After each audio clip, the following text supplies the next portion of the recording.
pig stuff in Africa.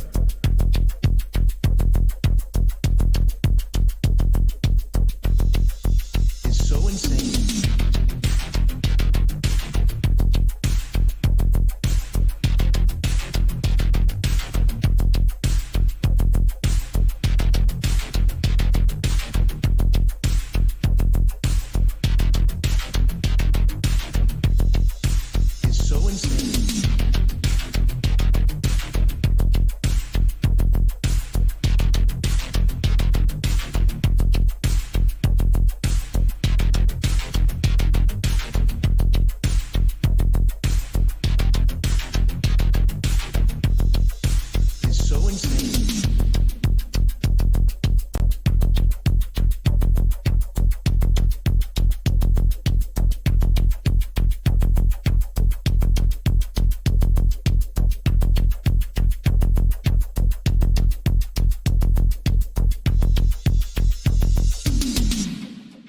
Is so insane.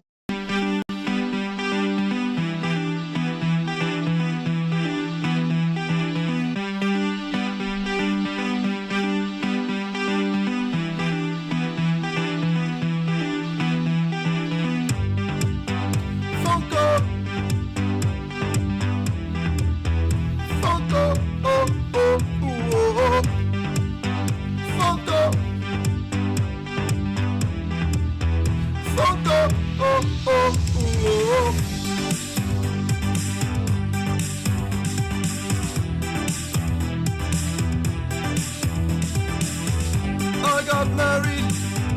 I got married to a Funko Pop. Oh. We got wedded, conjoined in a Subway shop. Oh. I am married to my Funko Pop. Whoa.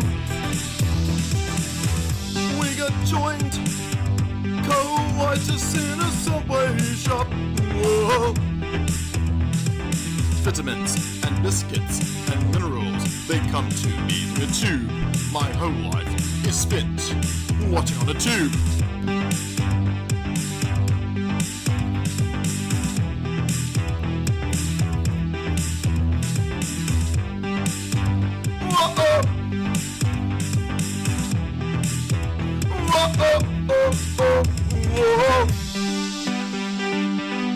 I'm married to a Funko Pop. We got wedded, we got joined in a Subway shop. Vitamins and minerals, they come to me through a tube. Vitamins and minerals, they come from me through this here tube. Funko,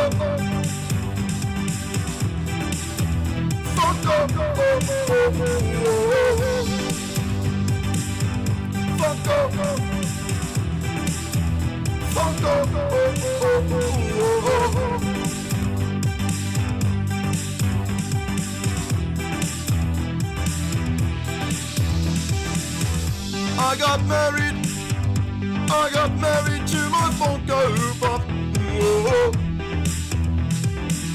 We got wedded, we got joined in a Subway shop.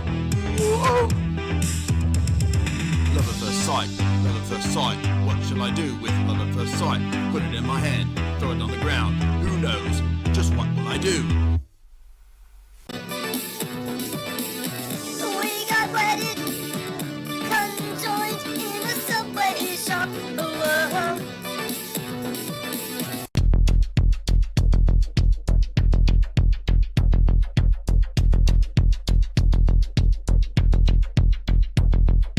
The human guinea pig stuff in Africa.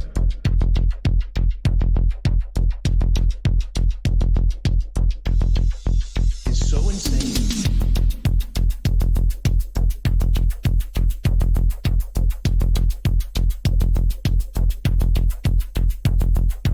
The human guinea pig stuff in Africa.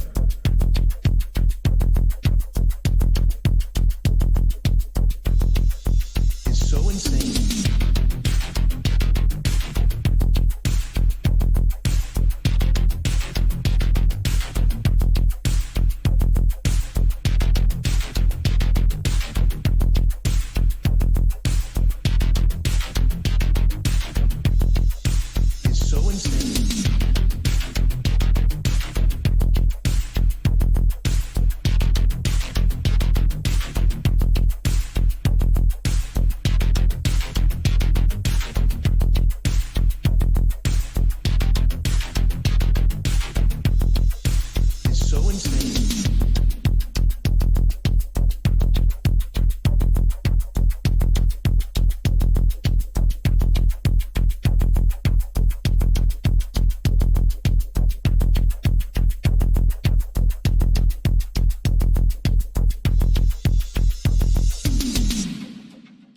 so insane.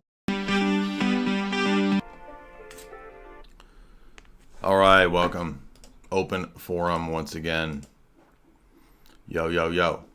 Yo, yo, yo, yo, yo. We got a full house, sort of. We got a little tiny full house on Twitter. Our house is a very, very, very fine house. Fine house. With 2 chicks in the front lawn and 2 dogs out back. Michael Vick's 2 fighting dogs out back. Get it? Michael Vick. Y'all don't even know. Our house is a Uncle Joey full house with 2 Michael Vick dogs in the backyard fighting it out for $50. Yeah, baby. It's Yakub time. It's Yakub 30. What time is it? Yakub 30. That's that galactic clock, baby. Yakub 30 is what time it is. You want to call in? There's the link right there. Listen, today is your day. It's not my day, it's your day. Why is that? It's your day to call in and put me in my place finally. Listen, I've been too mean on the internet. Running around, hurting feelings, making boys cry.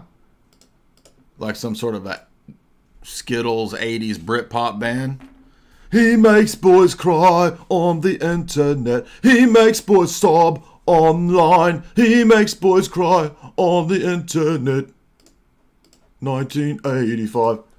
Right? It's a Britpop boy band up in here. Too many boys crying on the internet. Too many boys running around like they're Tears for Fears over here. When I interact with men on the internet, they're not men. I'm interacting with damn Tears for Fears on the internet. He's too mean. Now, we had this happen yesterday. Another Roman Catholic popping off. I didn't talk to him. He's followed me for a while, been nice to him. But he popped off. Oh, we got you. We got you on your morals. You're immoral, blah, blah, blah. And then I said, wait a minute, dude. The Pope is about 10 times more immoral than the things you're calling out. What are you talking about? Oh, you're mean. So there we go. See, same old thing. Same old. Patrick Coffin. Now, I don't know Patrick Coffin. I've seen him popping off here and there. But he popped off yesterday. He was a little mad, a little sassy. That's okay. Listen, I've been handling internet sass since 2003, bro. I've been arguing with people on the internet since 2003, dude. So I think I can handle a little bit of internet. 20 years of internet sass, basically.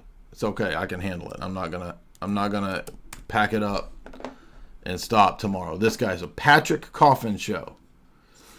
1.8 thousand subscribers. Dude, what the heck? I thought this dude had an actual kind of like a big name, but I think he had 10,000 on Twitter. We'll see what he's talking about. Is the Vice President of the United States, Kamala Harris. Well, he's got nice skin. I'll give him that. He's got very soft, sort of very well-kept skin. He's definitely doing a nice exfoliating regimen. I'll give him that. What's he talking about here? Jordan Peterson podcast. He's talking about Hollywood. He's talking about Schism and Archbishop Vigano. He's talking about Diddy. Kabbalah Harris. By the way, that's just a joke. I don't actually believe that Kamala is into Kabbalah. It was the first joke that popped in my head the other day when we were trying to come up with. We were calling her Kamama Harris, Kabbalah Harris, and that's the one that popped in my head. No offense to our Jewish friends in the audience. I know that Kamala does not accurately represent people like Andrew Meyer, a good friend. We're going to bring Andrew if he wants to come on. He can come on and chat. He was popping off a little sassy today, but that's okay. We expect it. We want it. We invite the sass. You can be sassy. I don't care. I still love you. Unless you're Roman Catholic, then I don't. Just kidding. Now, George, who is a person on Twitter, I'm not sure, but he made a good point. He said, there was a famous New Martyr bishop, and he, when he left the papacy, made this comment that he asked this Jesuit, who was sort of his spiritual confessor or something, whatever he was. And he said, look, I'm having a lot of issues with the papacy, so could you explain this? And the Jesuit said, according to this person, listen, you have logical arguments. However, if you're going to be committed as the Jesuit is committed, apart from the usual 3 vows that you make, there's a 4th vow. This is done on the day of your tonsure. The 4th vow is more important than the vow of purity, obedience, and poverty. It is the vow of total submission to the Pope. This way, I would prefer to go to hell with the Pope than to paradise with all of your truths. Now, of course, we can't know 100% sure if this is a legit quote. I don't see why it wouldn't be. I mean, it's not like Jesuits aren't given to this kind of an attitude. And I'm sure they would say it's just rhetorical language. They're just trying to, it's just exaggerated language. But I mean, you have Roman Catholic saints like what Catherine of Siena basically saying the same thing. If the Pope is the devil, you follow him anyway. And I think it just illustrates the point that for the Roman Catholic mindset, this is something that we always criticize, as Orthodox. Like, really, the religion just is about the papacy itself. Like, all the apologists, they spend all their time defending, 99% of the time is defending the papacy, Vatican I. It's really all that they're putting their time and effort into. Now, speaking of numbers, Roman Catholics are always fussing about how numbers, right, proves Catholicism somehow, supposedly. And then when I put this sort of halfway tongue-in-cheek post up, I don't know if there's exactly, if we did a 10x from 700,000 Orthodox in 4 years to 6 million Orthodox. Now, the people that put this up on Instagram, they did post also where they got this from, and it was just Google's AI estimate. So, but it was also kind of tongue-in-cheek, and then everybody was making jokes in the comments, except that about, I would say 50% of the Roman Catholics were like fact-checking and trying to, numbers don't count, numbers don't matter, and also numbers are all fake, they're all lies. And I'm like, well, wait a minute, I thought you guys were always talking about how numbers prove Rome, but now suddenly numbers don't matter. And once again, I want to remind people, the Roman Catholics, before we open it up, that if you're a Roman Catholic, again, this is all day long because they were popping off on YouTube today. Apparently Lofton, I haven't checked on this because I don't watch Lofton's videos, but somebody sent me a quote that Lofton is claiming that the that the Orthodox, where is that quote from him? Something about, okay, so Lofton found a video where an Orthodox priest was talking about Islam and was reading from the Koran. And this guy's saying that Lofton is claiming that, look, we got an Orthodox priest who's pro-Islam. But if you go and check out that priest's profile, he's a Russian priest with 200,000 subscribers, and he mocks and makes fun of Islam. So Lofton took a TikTok clip and tried to present it as if this was an ecumenist Catholic when he's actually, ecumenist Orthodox when he's actually constantly debating Muslims and making fun of Islam. So just totally deceptive, whether he knows it or not. But, Lofton probably doesn't care if it's totally deceptive. I mean, we've seen how that dude operates. And also, so Tim is talking a lot about all the scandals. Francis is now going to make a Skittles man, a pro-Skittles activist, a cardinal. This is all over. This is what infuriated Patrick Coffin last night when he's like, oh, you have allow for divorce and remarriage and blah, blah, blah. And I'm like, dude, if you're going to fuss about morals, let's take the giant California redwood out of your own eye first before you fuss about Orthodox moral problems. And then, yes, this is a real thing. So this is on a daily basis, Francis gives us just basically giant stacks of ammo as Orthodox. And so once again, Pope Francis comes through. He's going to make a prominent Skittles rights advocate a cardinal. Oh, but it's not ex cathedra, it doesn't count. It never counts. It never counts unless they need it to count.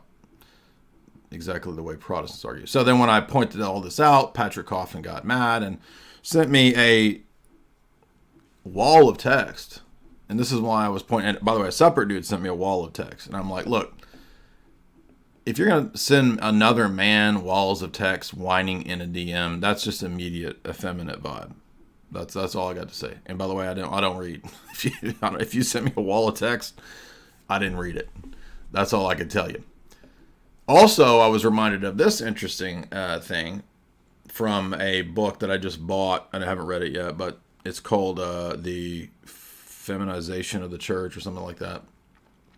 The medieval Dominican Giovanni Dominici characterized his life by, quote, a long-time identification with women's viewpoints. He was exceptionally close to his mother, and most of his recorded spiritual counsel was from nuns and lay women. St. Dominic's warnings were not heeded, and we see a man dissatisfied with his own masculinity who wants to become, in a sense, a woman. Masculinity in this view is also an obstacle to union with God. The logical consequence is that a Christian man must renounce masculinity. A modern Dominican named Brother Antonius wrote, annul in me manhood, make me woman-sexed and weak. If by that total transformation I know thee more, what is worth more of my own sex than the bold possessive instinct that should but shoulder thee? This is too gay to even read. I can't even read it. It's so gay, I can't even, the words are just like gibberish on the screen. I can't read it. So basically you get the idea. It's basically this classical medieval Roman Catholic piety of, even in the Dominican circles, we got to get rid of our masculinity. Yeah, I mean, we're trying to tell you guys this. I can't fathom what attracts guys to Roman Catholicism. Maybe all of the dudes are turning Skittles, and that's why. And I'm just not even understanding that. Maybe literally everyone. We're in the dystopia of what's the Wanting Seed, the other book by I just went blank. Guy that wrote Clockwork Orange, right? He wrote this other dystopian novel called Wanting Seed, where in the future everybody's mandatory Skittles, literally. Anthony Burgess, that's who. So maybe we're already in that domain and I just haven't even realized it. Maybe I'm the last dude and literally everyone else is fake and gray. I just realized that's probably what's going on. That explains a lot. That has a lot of explanatory power. Transcendental argument for universal Skittles gayness. So I can ground all of my Skittles accusations in the transcendental argument for universal Skittles dystopian approbation. Anyway. Okay, thank you guys. Appreciate those little super chats. They're trickling in. We got trickle down economics, Reagan style, trickle town economics. We as you guys know, the topics are pretty open. You can call in about recent books that you're reading that are relevant to our topics today. Please don't tell me about either books you've been reading about Tiny Mustache Man. That's not the topics today. But if you want to go into some geopolitical stuff, I'm open to it. The history of the scriptures, the Bible, Revelation, church history, patristics, councils, Islam, Koran, divine revelation, Protestantism, Calvinism, evangelicalism, papacy, Judaism. Yes, if we want to discuss medieval Judaic texts, the Zohar, the Sefer Yetzirah, the Nachmanides, Rambam, where you want to go. Rambam, thank you, man. Tell me wherever you want to go. Let's go. You can control the discourse and put me in my place. Today is your day. Today was a good day. No barking from the dog. No smog. And mama cook a breakfast with no hog. That's today, baby. It's your day. What other topics? Hebrew roots. Black Hebrew Israelites. Crazy cults.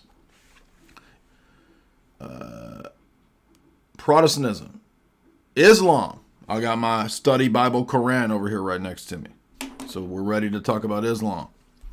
I got my Oxford Handbook of the Islamic Texts and Islamic Theology on hand. Ready to go. So, Muhammad hijabs. All you Muhammad hijabs. All you sneakos. All you stinkos. Muhammad hijab and stinko. By the way, did y'all see Muhammad hijab's Clout audit he did? He was friendly enough to condescend to give me a Clout audit. Y'all remember that? And my numbers do not hit the necessary tier of E-Diva. Unfortunately. Now, a lot of y'all thought, no, you do hit it. You hit it. And we know you hit it because it's obvious. It's self-evident. It's a transcendental argument for it, basically. But no, in fact, according to Mohammed Hijab's Clout audit, my numbers just aren't there. I have not passed. I didn't make the cut. I'm not on the varsity team. I might not even be in the backup team. But I'm so thankful that he was gracious enough to condescend to give me a Clout audit to let me know where I stood. But if you're a Mohammed Hijab fan and you want to call in, today is your day. By the way, that's a fake ass name if I've ever heard one, right? Somebody was making funny jokes. It was like Mohammed Hijab, like, so, like, that'd be like Francis Bolero, Tommy Ballcap. Like, what kind of a fake ass name is that? And his name is something else, right? I don't know why he took a fake name, but I mean, there could be many reasons why he took a fake name, but that dude is something else. And by the way, do you see that? I think we talked about this last time. He put up a post talking about how proud he was to be in the quote the Muslim 500, whatever the hell that is. Like, so what? Like like the Islamic Time magazine put him in the top 100 or something of like most popular Muslims. It's like what? It's totally Mean Girls, dude. Somebody was saying this Mean Girls because the way he commented back to me was, "Stop begging for my attention. Stop begging." I'm like, dude, I'm not begging for your attention. I'm just trying to get you to a debate, right? Stop begging. And then he gave a thumbs up, and somebody said he's going full Mean Girls on you. Have y'all seen Mean Girls? Dude, Mohammed Hijab, dude, he's straight up Rachel McAdams. Y'all remember? Not Mean Girls. Yeah, Mean Girls. Remember y'all remember Rachel Mack? She's sassy as hell. And she is way too popular for what's her name? Lindsay Lohan. Lindsay Lohan, Mohammed Hijab, right there. You got a hijab and you got a Lohan right there. So he's just too popular, bro. I can't sit at the Islamic table at lunchtime because that's only for Stinko and whoever else. Muslim Lantern or whatever his name is, Muslim Planter, Stinko, and Mohammed Hijab at the popular table, the popular kids table. But that's okay. I don't want to sit at the damn Muslim table anyway. It stinks over there. It smells like, I don't know, what does it smell like? Afros and kebabs or something over there on the Muslim table. Is that what it smells like? I'm not joking because do you know Mohammed Hijab have an afro? You have an afro. I'm not joking. Which is fine. I don't care if you have an afro, but why did he cut it off? That thing was puffed out. He could have had an extended freaking, I don't know, dude. Who's that dude from the Roots or whatever? Let me find that picture. You know what I'm talking about? This picture right here. See it right here? See that right there? Can y'all see that? And the people were like, Mohammed Hijab has an afro? Yeah? Y'all didn't know? Let me find you a better picture. Mohammed Hijab. Benjamin Top Hat. My name is Benjamin Top Hat. So you got to go down a little bit and find an older picture. Let's see if we can find an older picture. And by the way, why is he on Piers Morgan all the time? Look at that right here. Look at this. What do you mean? What do you mean? Does he have an afro? He's got an extended afro, dude. That's Jerry curl and all right there. Mohammed Hijab. Anyway, hijab is something else, man. That dude's next level. Okay, we're gonna open it up. remember to keep it to the topics, but they're pretty broad topics. I forgot to mention Gnostics and Mormons too, if you want to pop on it. First up is just an entire continent called Asia. I think I know who this is.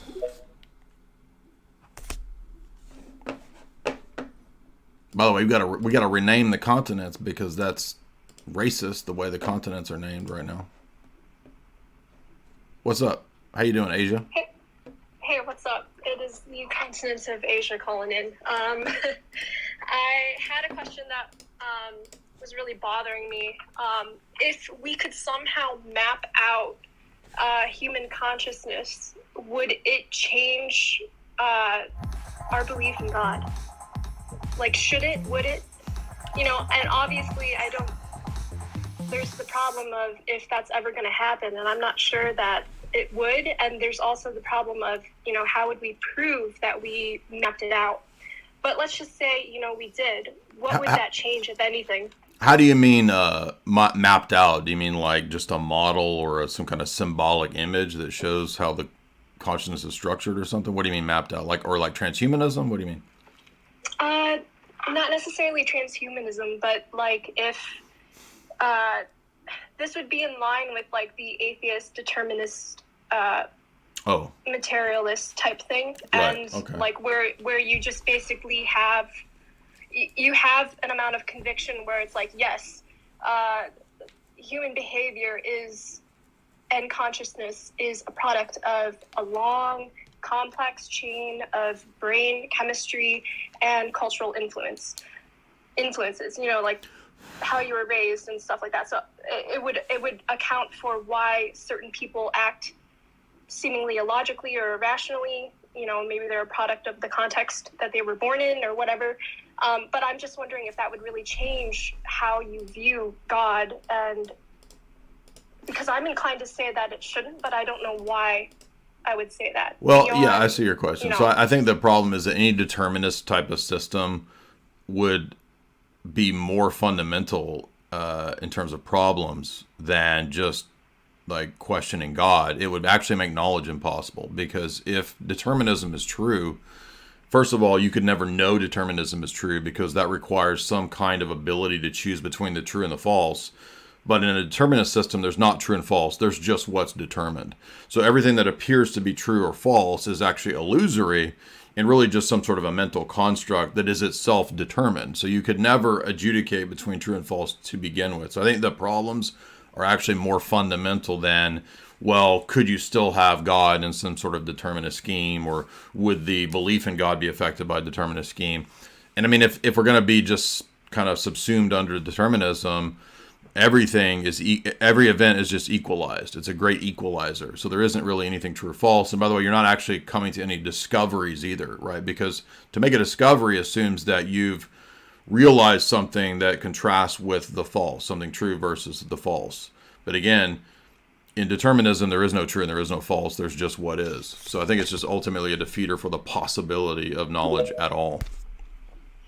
Right, and that's assuming that there would be, it's going to sound super illogical, but that's assuming that there would be an actual truthhood and a falsehood, and not just an is and isn't.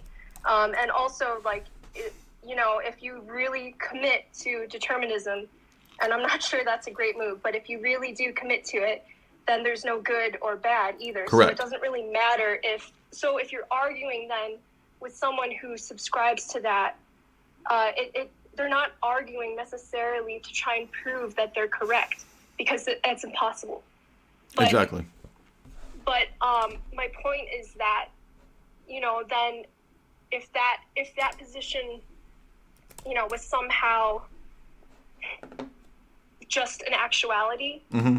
then the Christian position would also not be true either. It just would be is. Do you know what I'm Yeah, getting at? there's nothing true or false. There's just what is. So, and by the way, even if there's just what is, well, I'm predetermined to believe in God then. So it's not false. It's just what the chemical reaction is predetermined me to believe. So. Right. So I guess back to my question, if we could map it out, would it change anything to you or to someone who believes in God? I think any mapping would be would just be a model that is, and all models are going to be limited in scope. So, I mean, I just think that it would just be limited in what it tells us and shows us. And ultimately, consciousness can be somewhat mapped out, but never perfectly or exhaustively, because like Paul says, like, I don't know my own spirit. You know, God's spirit knows my spirit better than I know my spirit. So there's limitations to how far we could map stuff out, and to what degree a map or a model could accurately, exhaustively picture something like the mind or the soul or consciousness. So you're saying it wouldn't really prove anything. It would just be some kind of more accurate description of something that is happening in real time, not to even bring time into it. But yeah, I think so. Father, Okay. I don't even think that it's logically possible to map out consciousness. It's a category error, because what consciousness is a first-person subjective, qualitative experience, and mapping out in models and science is third-person objective language. So there's a fundamental category mistake when people try to create a science of consciousness or something like that. Now, it doesn't mean we can't have a philosophy and talk about it, but it's always kind of from the first-person perspective. There's no kind of, these are what are called anti-reduction arguments, the irreducibility of consciousness. Yeah. So it's hard for me to entertain, would it change things if I see that as a logical impossibility? Yeah. Do you see what I'm saying? I'm ignorant to basic philosophy. Can you elaborate? So, for example, there are certain things that have kind of a first-person qualitative experience, like the color red. Mm-hmm. And when you're talking about mapping out, well, in the history of science, it's never been good to try to define things in terms of subjective. What do I mean by red? And you just point, I don't know, whatever the experience you have when you see that thing. And so an advancement in science is what's called reduction, where they carve off the experience of red and say, well, that's not really what red is. It's not your conscious experience of it. And what do? They map it out and spell it out in terms of third person, which is a publicly accessible, mind-independent vocabulary of, I forget what red wavelength is, 690 nanometers or something like that. So the problem is we can't do that with consciousness. There's nothing to carve off or reduce to third person, because what it is first person subjective experience. So that's why it's logically impossible. You can't make a science of something that's unscienceable. Yeah. It's in a different category. That's what one would say. You mean like metaphysical? Yeah. So Exactly. You cannot measure that out because it's just outside They're just different of our grasp. categories. Yeah, first person is different than third person. So if it's like, well, I'll just transform first person into third person. It's like, well, they're two different categories. So either you just say consciousness doesn't exist, and there's people who say that, like Daniel Dennett. Well, this is or like come to the realization, it's like there's no way to put it into scientific language because it's a fundamentally different category. Yeah, that's why that Minds, Machines, Gödel paper is a classic argument against, for example, AI becoming conscious. Because consciousness, whatever it is fundamentally different from an algorithm. And an algorithm is never going to suddenly wake up and like, oh, I am awake now. I am the algorithm. I see and know all. Like, it doesn't make any sense because of the limitations of what an algorithm. It's just a bunch of math. Like, it's not going to come alive. Yeah, and it's always a fundamental category error. For example, consciousness and minds have what we call intentionality. I don't mean like purpose, but your thoughts and your experiences are about something. So if you're like, oh, the thought of, springtime and the weather, it's about something. But physical objects are not about, there's nothing that tree or rock's about. So this is what's called a property of intentionality. And there's a whole bunch of properties that are just fundamentally different. Mind properties are fundamentally different than physical properties. And so there's no kind of reduction or mapping out can be done without confusing categories and just making fundamental mistakes. Yeah, by the way, somebody's making a joke, like, because we did a video on Mission Impossible Dead Reckoning, because the whole plot of that is that the AI becomes conscious and Tom Cruise has to save the world from it, right? So in that movie, like in that movie, they map out consciousness perfectly, such that the AI becomes alive, like Skynet. Yeah, I mean, well, it is kind of difficult because we could say, I mean, if I'm going to really commit to it, we could say that, like, you know, I can maybe verify that I'm, you know, here, and we should probably establish what consciousness is, what we mean by that, and we're really talking about the ability for like a being to be self-aware and, you know, develop a concept of the self and have that's different intentionality, right? That's self-consciousness. So consciousness just means being aware and having a qualitative experience. So, for example, animals are conscious, but they may not be self-conscious. So like that's a higher level. Sapient? What's that? Like sentient or sapient, or both? Yeah, there's a what it's like experience for animals to be in the sun or drink water or something like that, but there's nothing for plants. Plants and rocks and elements, inanimate elements, there's no what it's like experience. So people always confuse consciousness and being self-aware. They're two different things. Okay, that understood. But I mean, it's kind of hard because we can say, like, well, the animal does not have the same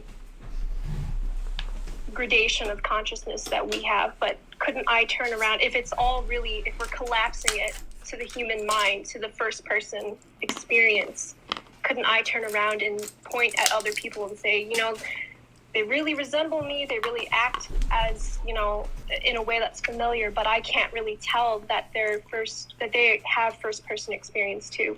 That's weird because, you're right. This is called the problem of other minds, and it's just odd that you bring that up because I'm actually preparing tomorrow's epistemology lecture on that exact topic. Like, how do I? And there's various arguments and stuff. Well, she's an Asian spy from the continent of Asia, and so she knows all of what you're up to. It's odd that you brought that up. I mean, I'm literally holding the book in my hand right now on that section. It's scary too because even with AI, like if we can only verify, if we're going to really get down to like the Descartes version of this, and we say, you know, I can only verify what I experience first person, you know, subjective, and I can't verify other people. I can't even verify that the AI that I've mapped out. See, now is not conscious. I'm just going to stop you for a second. And you said you don't know philosophy, but you nailed it. That's exactly the person you want to blame for all this. Perfect. Thank you. It's Descartes' fault that we're in this. I think you mean Descartes. Descartes. I don't think there's an answer from an autonomous position. Like, you know, people give different proposals. People say, well, maybe it's an analogy. Maybe I'll try to make an a priori case. But what we appeal to is revelatory theism. The only way that I know to justify that there's other minds is because it's revealed. I don't think if I abandon revelation and operate in my own sphere of reason that you could fundamentally answer that question by any kind of sufficient justification. So I think you're right. Thank you, Asia. I appreciate that. Yeah, sorry for taking up so No, much that's time. fine. I'm really appreciative of you guys for giving that clarification. I know it's something I struggle with, and the YouTube domain is, you know, you might be able to find some good stuff. You find a lot of bad stuff, and that would be my primary source of philosophy education. Well, check out this. There's a paper that's pretty good. It's kind of well known on this. It's called Mind Machines and Gödel. That paper argues about systems theory and how systems are limited, and it utilizes some of the ideas from Gödel's incompleteness theorem to show that, like, there's no way you could have an algorithm that is exhaustive of any set, or that any set could be exhaustive of itself, because things appeal outside of themselves, and there's something about consciousness that appeals outside of itself. So it's an interesting argument. And also, in regard to the determinist fallacy, there's a great little clip from Bonson here where he talks about this. It's very short. I'll play this clip, which I think is pertinent to what we're talking about. We talk about freedom in our thinking. If naturalism is true, that is, that all that exists is the natural order, and there isn't anything that goes beyond man's experience in time. If naturalism is true, then the naturalist has no reason to believe his naturalism. You write that down and I'll explain why it's true. If naturalism is true, the naturalist has no reason to believe it. Has no reason to believe it. Because you see, naturalism says all of our thinking is just electrical chemical responses. All of our thinking is subject to the laws of chemistry and physics, which is to say all of our thinking is determined by the factors in the physical world or in the physical brain in the environment around us. All of our thinking is, in principle, predictable then, because it's just following the laws of nature. Usually, more sophisticatedly put, the laws of physics and biology and chemistry and so forth. But the point is, human thinking is just the species of the physical world and its operation. Human thinking is just, it's on the same order, but not the same level of sophistication as weeds growing. And so if naturalism is true, then the person who's propounding it is propounding it why? Because his or her brain has required them by the laws of physics and chemistry and biology to say this sort of thing. It's not as though they have the freedom and self-awareness to think about different theories, evaluate evidence, and make a choice as to which is right or wrong. They just have to say whatever they have to say. And that's why the irony is that a naturalist would promote naturalism and try to tell people it's true. You should believe that and not supernaturalism. The answer is, if naturalism is true, so that your brain is just working on the laws of physics, then you have no reason to believe naturalism is true. It's just the laws of physics requiring you to say that. Which is just to say, if naturalism is true, there's no reason to say that naturalism is true. You're just forced to say that, just like I'm forced by the laws of physics to say the opposite. Unbelievers cannot even account for why we argue with each other then, can they? On their assumptions, there's no argument because there's no freedom to choose the truth over against error. There's just the laws of physics governing my brain to say and do whatever it does.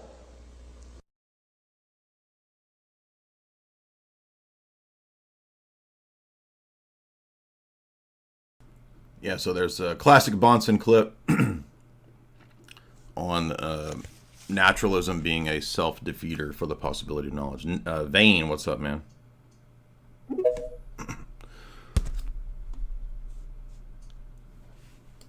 I know what I want it now. I want you, because I'm Mr. Vane. What's up? Say what? Can you hear me? Uh-huh. What's up, brother? Big fan, dude. So, is the Orthodox view that logic is a branch or extension of philosophy, or is it that logic is ontologically prior to philosophy? It's just part of philosophy. I don't think it's prior. Okay. That was all I had. Thank you. FDA, you want to comment on that? Depends what you mean. Depends on what you mean. Oh. No. Well, I can, context to the question is I was in the Ortho-Christian Discord, and there's a lot of people disagreeing with the answer you just gave, because I thought it was an extent or a part of philosophy, but they were insisting that it was, quote, ontologically prior to philosophy, logic itself.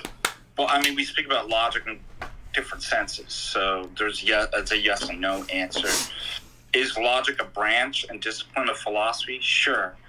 But that's a created system referring to real ontological entities, universals, forms, laws, that are actually ontological and prior to the system, whether formal or informal, by which we subsume under the branch called philosophy. So it's a yes and no answer. It just depends. That's why I said it depends what you mean by. But there are real, prior to philosophy, there are real, what we would call logical laws and universals, their connections, relations, and forms in the world that are prior, yes, ontologically speaking, to even the ability to form philosophy.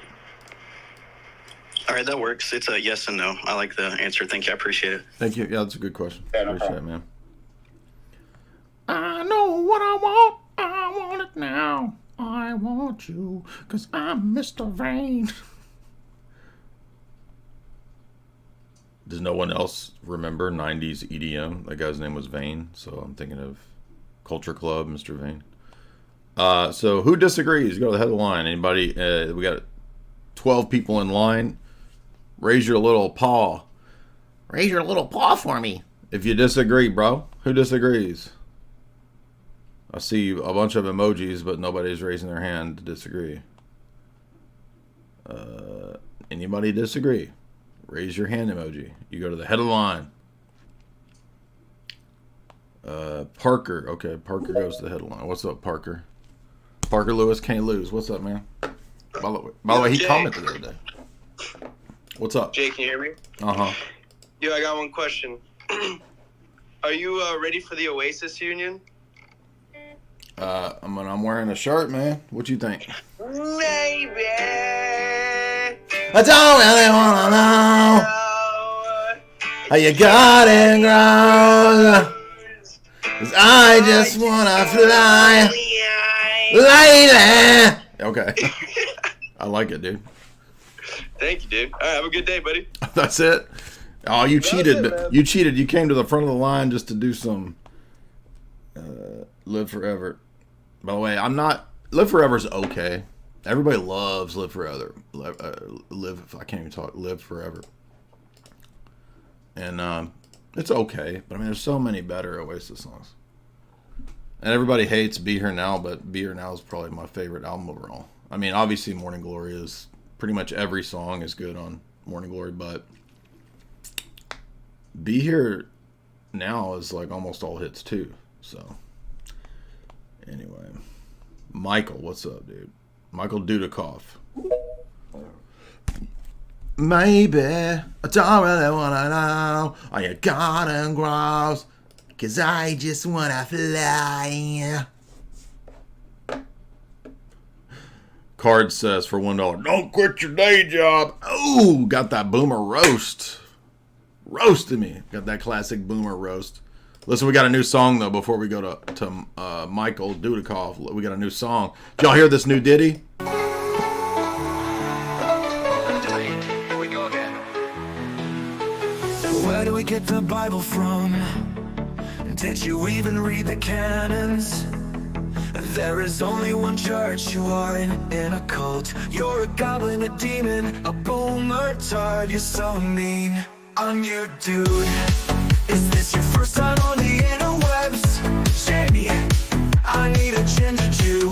Can't take it, these low tier slow boys. I'm your dude.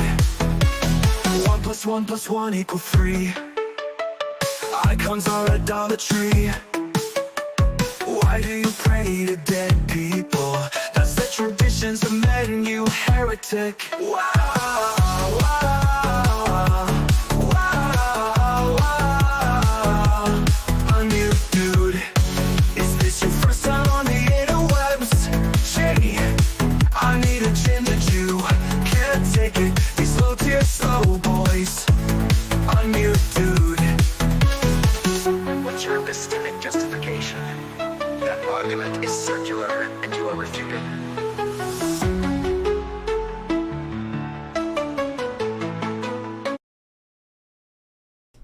That's my favorite part. Your argument is circular. You are refuted. Yeah, shout out to Unmute Dude, who I don't know who that is, but he made a banger there. Appreciate that. That's fun. If you do want to bop to this little ditty, I'll put it in the chat for you guys right here. You dude. I started thinking maybe I should make the images bigger so people could read it better. I don't know. But then again, you need to see my face and my reactions because I'm an e-diva on the internet. Although I'm not at Muhammad Hijab's Clout level yet. He gave me a friendly... it was actually free. It was really nice of him to give me a free Clout audit. So maybe once we get to whatever the acceptable levels... I wish he had told me what the acceptable levels are in the Clout audit. But I guess I got to wait for him to condescend to give me an update on that. Which maybe he'll do that, but also I meant to get to this. I forgot if we got Protestants who want to come to the table. I did dig up this old tweet from 2019 where from the Lee McDonald text we show the different canons of the Old Testament from the famous lists of various church fathers. So you'll notice that the listing of the Old Testament books of the Eastern churches in the 4th and 5th century, we have Melito's canon with Esdras. We have Origen's canon with 1st and 2nd Esdras. And you'll notice that Origen's canon has far more books than Melito's. We have Athanasius' canon, which includes Baruch and Esdras as well. We have Cyril of Jerusalem's canon, also including Baruch. So that's the Eastern Old Testament. And then there's more Epiphanius, Epistle of Jeremiah, Baruch, Gregor of Nazianzus, and then we've got other canons. These are like pseudo-Chrysostom canon. You'll notice the differences. So they're all divergent, right? Ordering of the Old Testament books in the West, Hilary has Tobit, Judith, Epistle of Jeremiah. Jerome is, of course, the only church father that has the, quote, Protestant Old Testament canon. But, of course, the question is left on the table for any Protestant. Why are we supposed to follow Jerome? On what basis, if you're a Protestant, are we supposed to follow St. Jerome? Because remember, of course, St. Jerome doesn't believe anything else that Protestants believe. But yet we're supposed to follow him for the Protestant canon? Why? We should make a meme. Which canon? Protestant, which canon? Protestantism, which canon? Yeah. Yeah.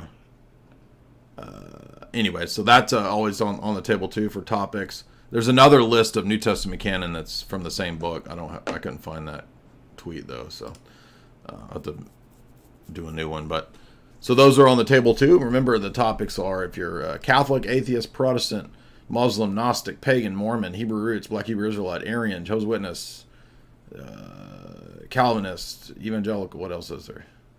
I got to name them all. Michael, what's up? Yeah, what's up, Jay? I was just gonna say, that's first of all, that song's not nearly as good as "I'm Married to a Funko Pop." Thank you. Well, I hope not. I mean, Funko Pop is a legit, real human creativity coming from my pipes. That's just AI garbage right there. Yeah, exactly. Now, I was gonna say, some of the most manipulative people I've met in my life have been Protestants, and I was gonna say, do you find that with Protestantism, especially people, not all, but a lot of people who were really hardcore on Protestantism, there's a lot of narcissism because God is basically God's kind of just basically whatever they think and feel and believe. Do you find that? Yeah, I mean, have you not seen the whole thing with Pastor Steven Anderson? Yeah, I was sharing that around because I thought that was really crazy, and I wanted you to comment on that. Yeah, I mean, that's a test case, perfect example of how those groups are, like we were talking about, I think the day before stream, they're really just cult of personality arranged around, little bitty independent Pope tyrant guys like him. So it's not surprising that you always see the same manifestations amongst those guys. Just rage, just demonic anger, hatred, insanity. I mean, they can't control themselves. So that's one of the key signs of personality out of whack type stuff. And I think that it just demonstrates that it's not that Orthodox people don't sin. There's not corrupt Orthodox people. It's just that you're never going to find healing in those kinds of groups, right? And we're all in spiritual rehab, as Father Deacon Ananias calls the church, right? Spiritual rehab, that's where you get your healing. And the other groups don't have the healing program. They're like fraud. It's like fraudulent, scam systems that people are buying into to get healed. And, you're not going to get healed there. So you're just going to get absolutely 100% narcissistic creeps. And it is very, very prominent in the Protestant world because it's everybody kind of just figuring it out on their own. And there's no checks and balances, right? And even if a system has a check and balance set up, like it's not like that's itself enough to keep it perfect, but it's one of the guardians that helps a system function that Protestants don't have. There's no checks and balance. I mean, who's going to go in and rebuke Stephen Anderson and his interpretation of Scripture? Nobody, right? He's going to tell you get lost. So. When you were finding orthodoxy, did you ever have a moment where you were Protestant for a little bit, or? I was raised Protestant, so I was Protestant, and then I was into Calvinism for my late teens. So like I was Calvinist from like 18, 19, 20, 21, and then I got into Catholic stuff at that time. Okay, well, thank you, Jay. Thank you. That's a great question. Yeah, I think you're going to notice that tendency in the. He might have even been the guy that put up that stuff from. What's his face? Stephen Anderson. Miguel? What's up, Miguel?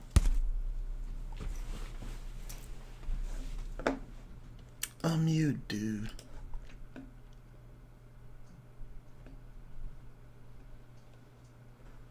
Miguel. Hey, fool. Hey, bro. You gotta unmute, dude. Unmute, dude. I said, maybe. You're gonna be the one that unmutes. What's up, dude?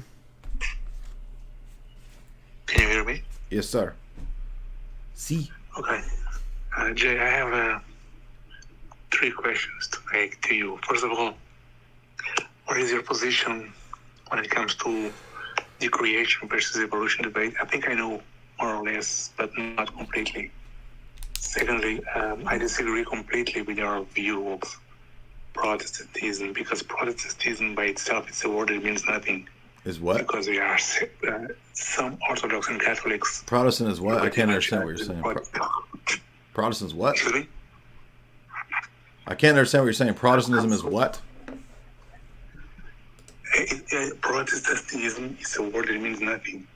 Because you it's not a word that means nothing. It refers to a historic event, the Reformation. What do you mean? Let me finish. Well, what you're saying is absurd. What do you mean it means nothing? Let me finish.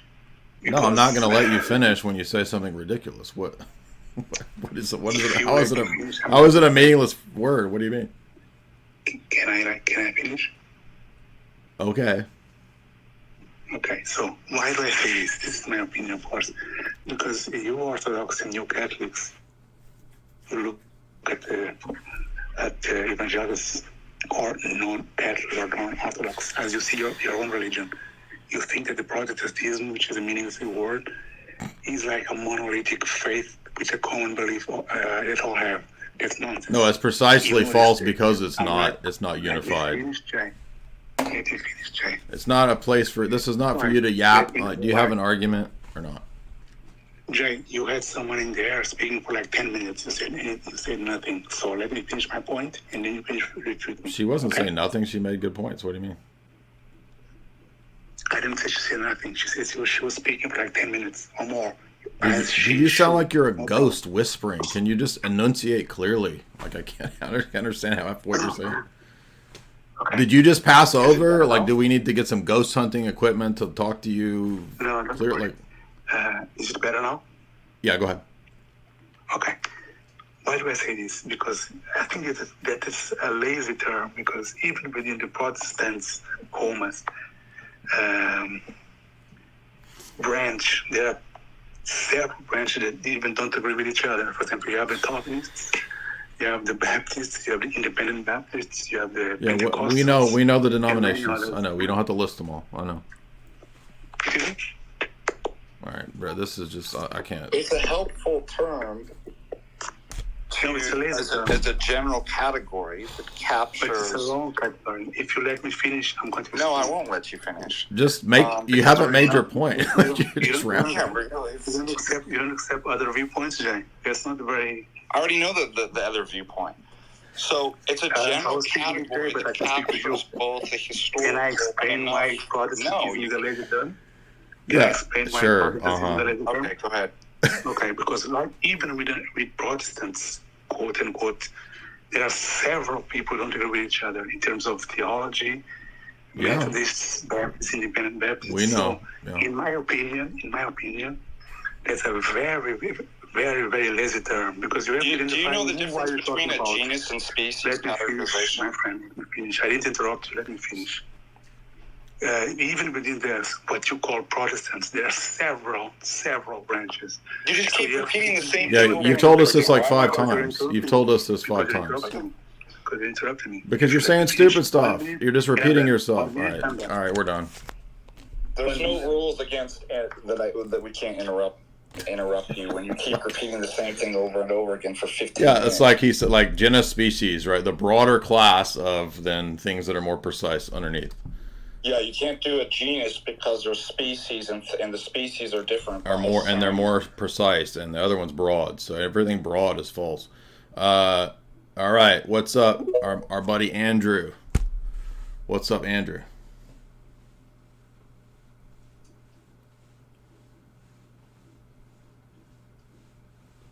You gotta unmute. Unmute, dude. Hello. What's up, Andrew? How you doing?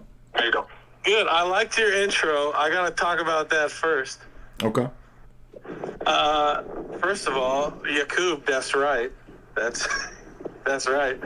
Hold on. When did Yakub make the Jews? That's my concern because that's a good question. Right? We don't know that. So he might have made you guys to be what, like the original race, and then you became evil. Who knows?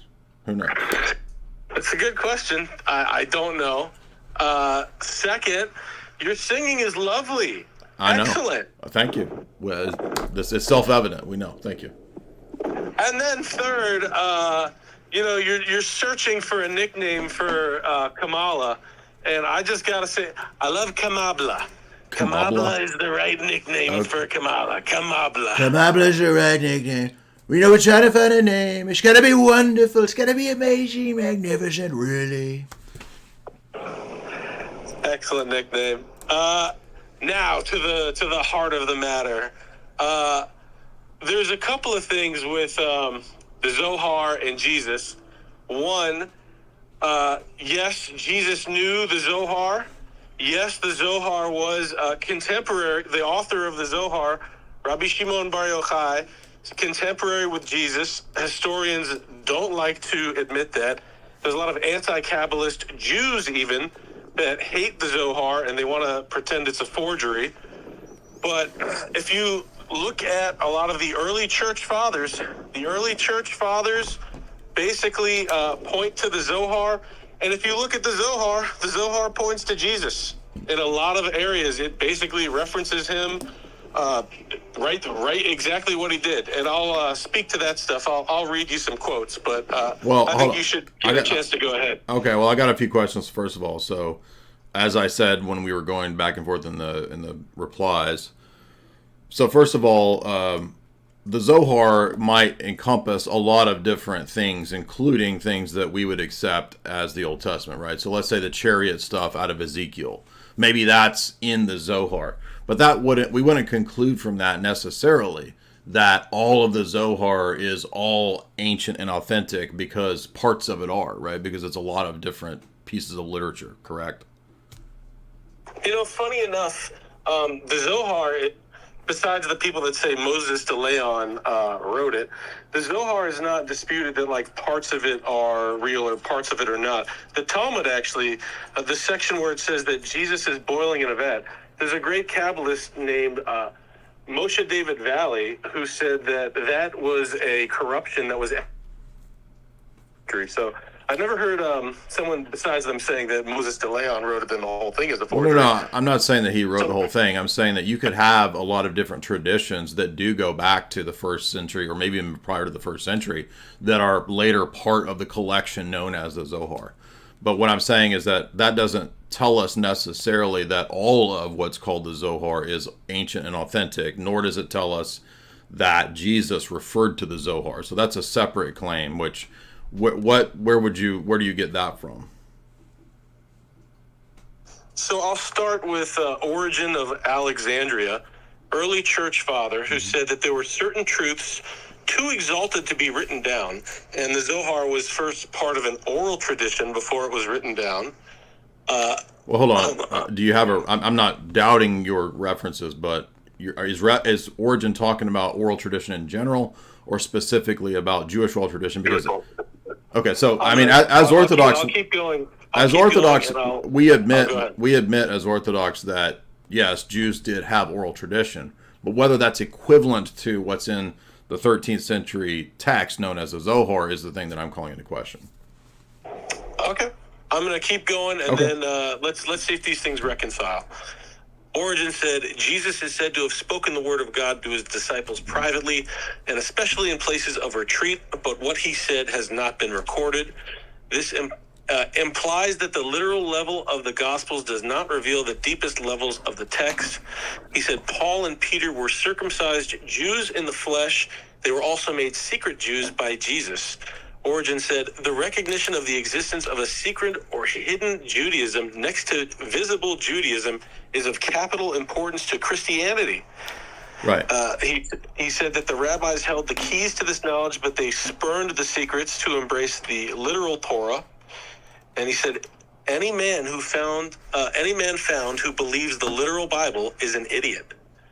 There is a literal Judaism and a secret Judaism. Right. And then finally, one last quote. Okay. He said, Adonai and the other names treated with so much reverence among the Hebrews belong to a secret theology. These names are possessed of great power. So in our view, we are aware of that, and Origen did influence the Cappadocians like Gregory of Nyssa, Gregory Nazianzus, and Basil. But what happens is that later on the church doesn't end up accepting everything that Origen taught because of the fact that he had a Neoplatonic view of the Old Testament and of the Christian Trinity itself. So his Neoplatonism was what led to what we believe is the Sixth Ecumenical Council's definitive teaching that the system of Origenism has to be rejected. However, to concede one point on your argument there is that, yes, we do agree that in principle what Origen is saying is correct. It's just that the spiritual Judaism that he's talking about is Christianity. So, and by the way, we don't accept Origen, but we do understand his position as relevant for its historical veracity. He's a historical writer that's important, but he's not part of the Orthodox Church. Okay, fair enough. I'll give you a couple more kernels from the early Christian saints. Saint Ephraim the Syrian said, the tree of life is the cross, which gave a radiant life to our race.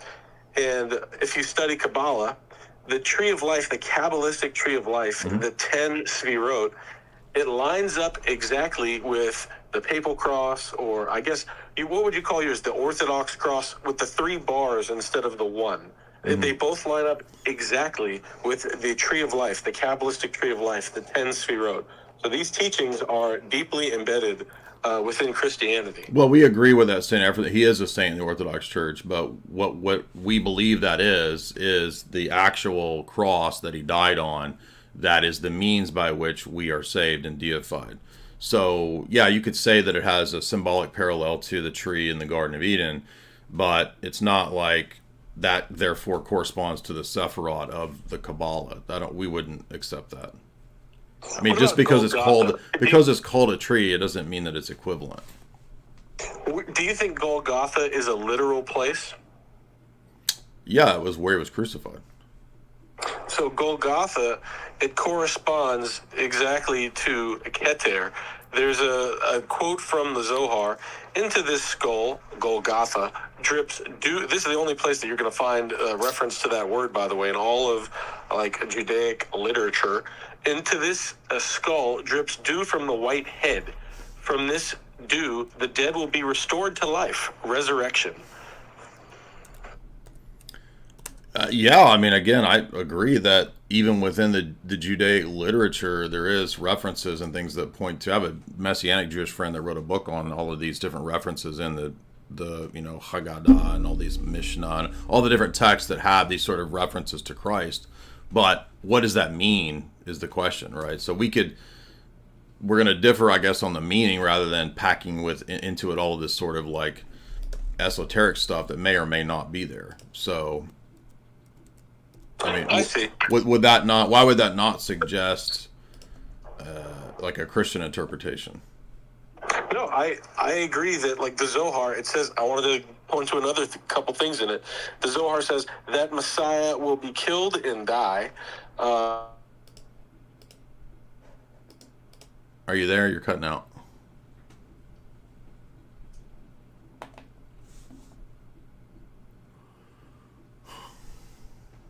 Andrew, are you there?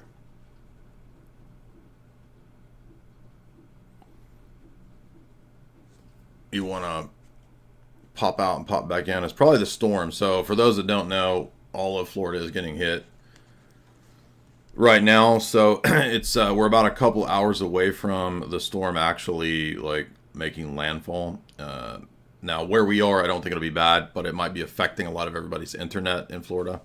So, pray for everybody in Florida because it, could get bad for people in there. So let's see if you want to try again.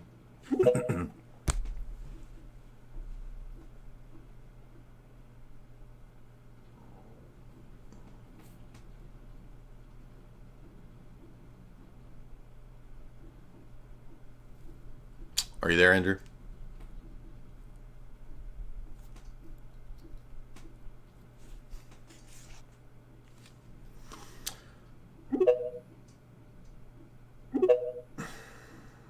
It's not letting Andrew speak.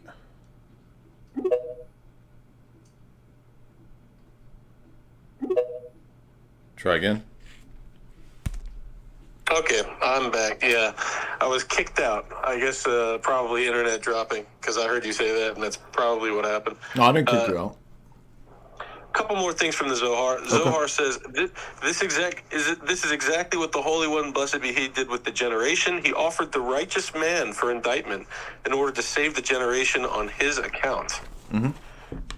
And yeah, but like you say, we agree. I didn't know you know so much about all this, but yeah, we agree that these things exist. I guess perhaps we disagree on the origin of the Zohar because Moses de Leon is certainly not the author, and this is not scholarly or academic. But I can tell you, from my experience with the Zohar, I've experienced miracles like myself. I've witnessed them with other people that have interacted with it. It is no 13th century forgery. It is the real deal. No, I'm not saying, again, what I'm saying is that you have this big book called this it's like 6 books, right? A thing of Zohar. Like, I've got some of these texts. I've got the Sefer Yetzirah and all this. I mean, obviously English translations. I can't read the Hebrew, but so what I'm saying is that within these bodies of books, or even within the Talmud, right?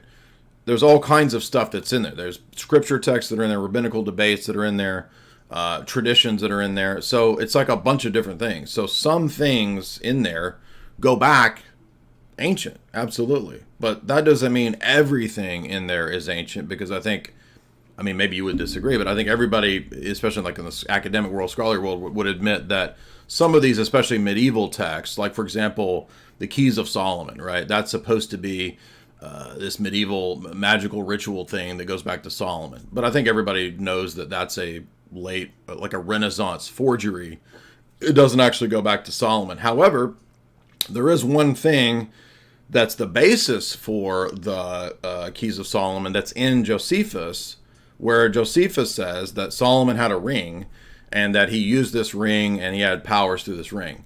So in other words, from this one thing that Josephus says, which I don't know if Solomon had a ring or not, but let's say for the sake of argument that he did, like, that becomes this Renaissance text with a whole bunch of lore and accretions around it.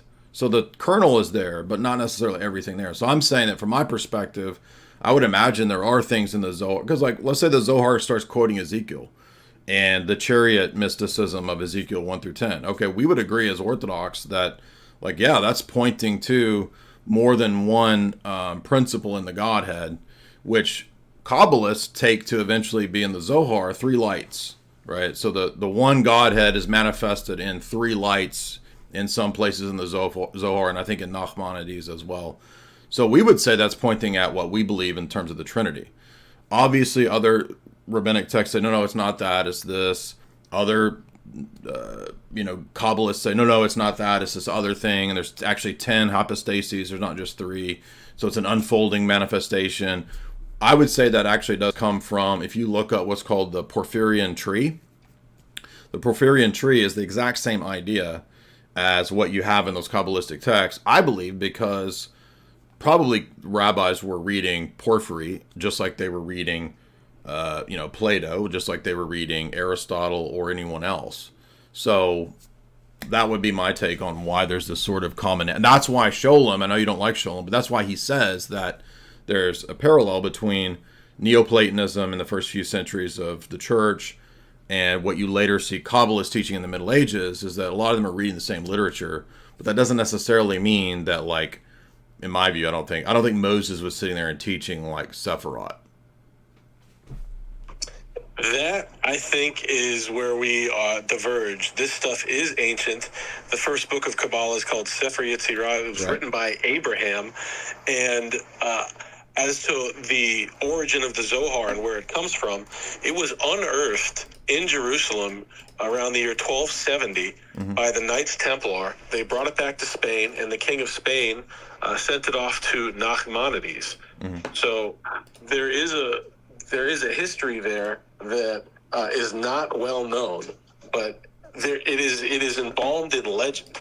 If you look at the story of King Arthur and the Holy Grail, all of that stuff appears at the same time that the Zohar, and because the Zohar is literally the fact that it all appears, but that's the fact that it appears at the same time. It doesn't necessarily mean it's true or that it has the same source or root. But earlier than Moses de Leon. So the idea that it comes from Moses de Leon. Yeah, but I just admitted that point. I was agreeing that, you can have elements of it, but that doesn't mean that the whole text goes. Just like, I mean, I don't think that I don't believe the whole Yetzirah goes back to Abraham. I mean, do you think he actually wrote all that and laid all that out?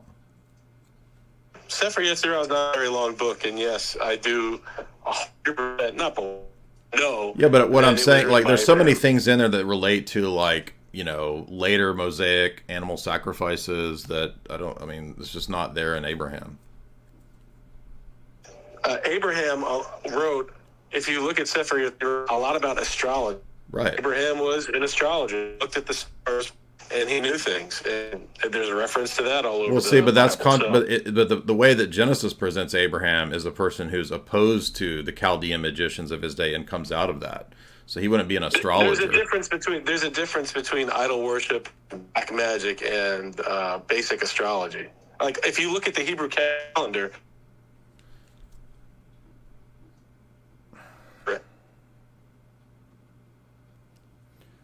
You're cutting Purim is the full moon of Pisces.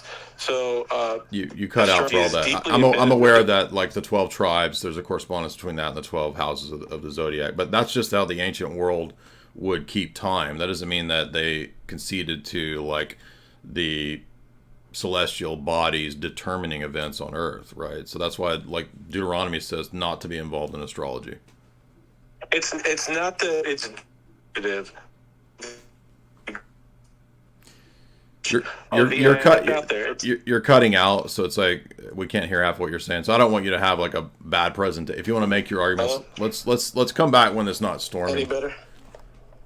Let's just try it again when it's not storming. But it's a fascinating conversation, so we can get into the nitty gritty of to what degree. And I'm aware that in the Middle Ages there wasn't as hard a divide between the idea of astrology and astronomy. I understand, but maybe when the internet's better. I'm not trying to cut you off, but it's just you keep cutting out. So you can hear on the replay that you're cutting out.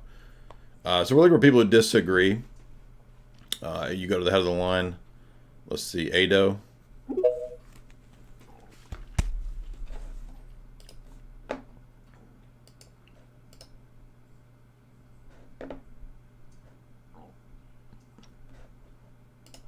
Gotta unmute.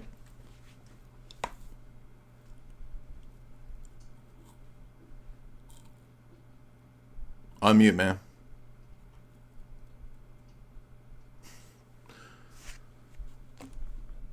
Ado, do you want to? Okay, well, we'll go to the next guy who can. Who's raising their hand who disagrees? I already forgot who it was. Raise your hand if you disagree.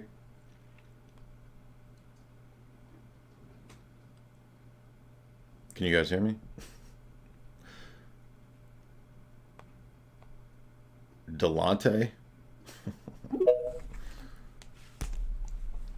Andrew, I promise you we can have this conversation when the internet's not all jacked up. Hey, what's up? It's Delante. Uh-huh.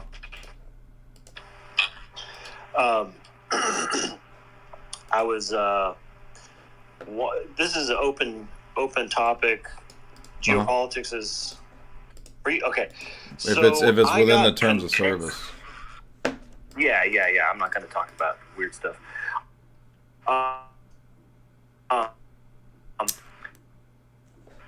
I got convinced of the Teutonic and Livonian Knights, and the Livonian Knights would, I guess the Pope would send them to Lviv, and they would stage there to attack Orthodox Rus, and then Teutonic Knights would stage themselves in Lithuania, and it's really interesting because it seems like NATO, and maybe you can comment on this. You've read a lot of global elite books. It seems like NATO is the new face of the Western crusade against Orthodox countries, where they're using I mean, I think one of the CIA directors, I think it was Colby, or maybe William Casey, Colby or Casey. It was Kate. It's too bad, internet man, I can't hear you. William Casey called all of his guys Templars, and they were crusading against maybe not Orthodox, but against the atheist Soviet countries that would be equivalent to Orthodox Christianity. So I do think there is. I think the reason for that is that you're going to see the same manifestation of power blocks in history against other power blocks. Radu.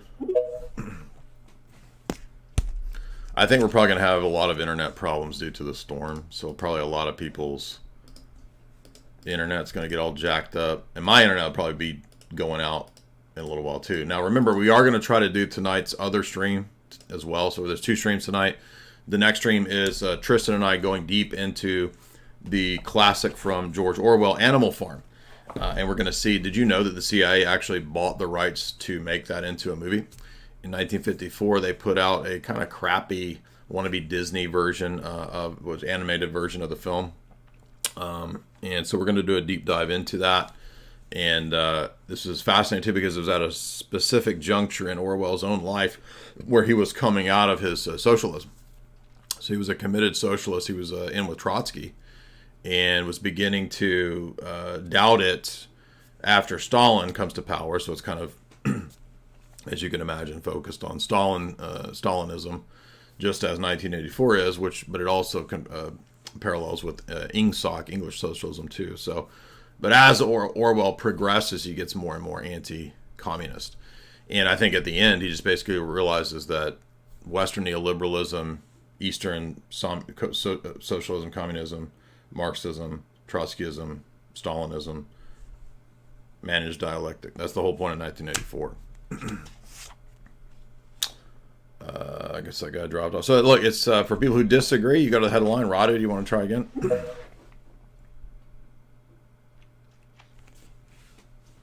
Gotta unmute. Hey, can you hear? Mm-hmm. Okay. I think the issue might be on your end, but either way. I mean, my internet's pretty good, so. Okay.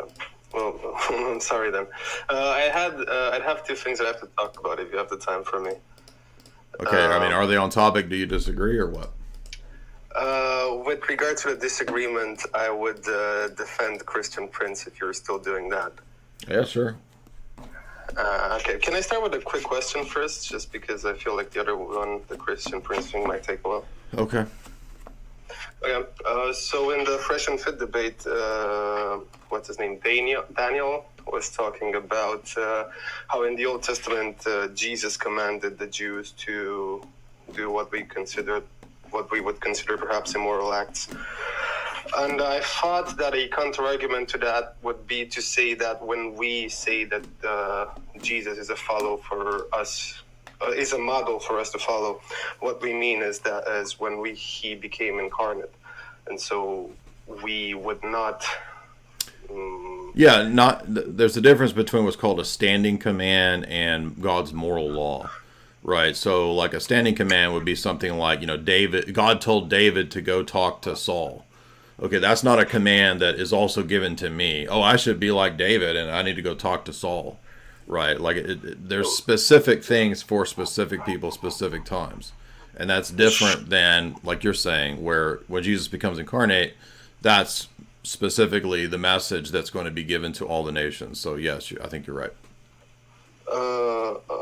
Thank you, but to clarify, so is it would it be heretical for a Christian to say when I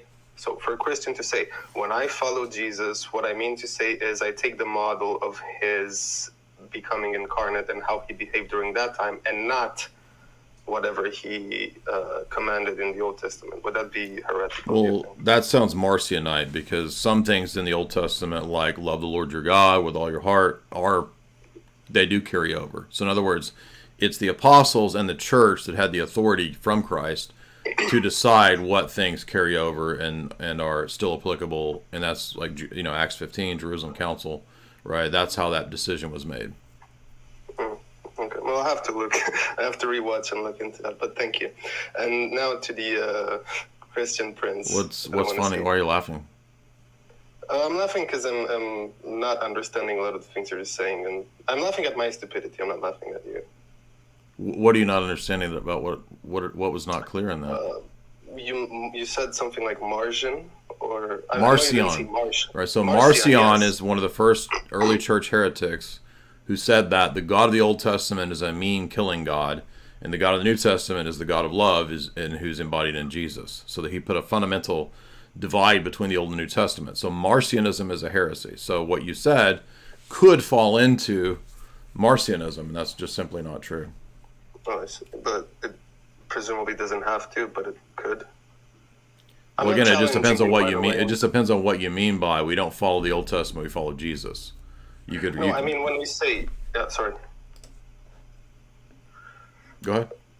What I mean is when we say we try to act like Jesus, what we, the Christians, usually would mean is not to say we would try to act like Jesus as a person of Yahweh who would command people to kill, right? Again, there's a difference between a standing command given to certain people at certain times and what's applicable to all men everywhere. So this is part of hermeneutics. This is why, by the way, you can't just be Christian Prince, lone wolf for Jesus doing it on your own, because you need the church to help guide you. And as the church already determined a lot of these disputes. This is why it doesn't make sense to rehash every dispute every generation. It's silly.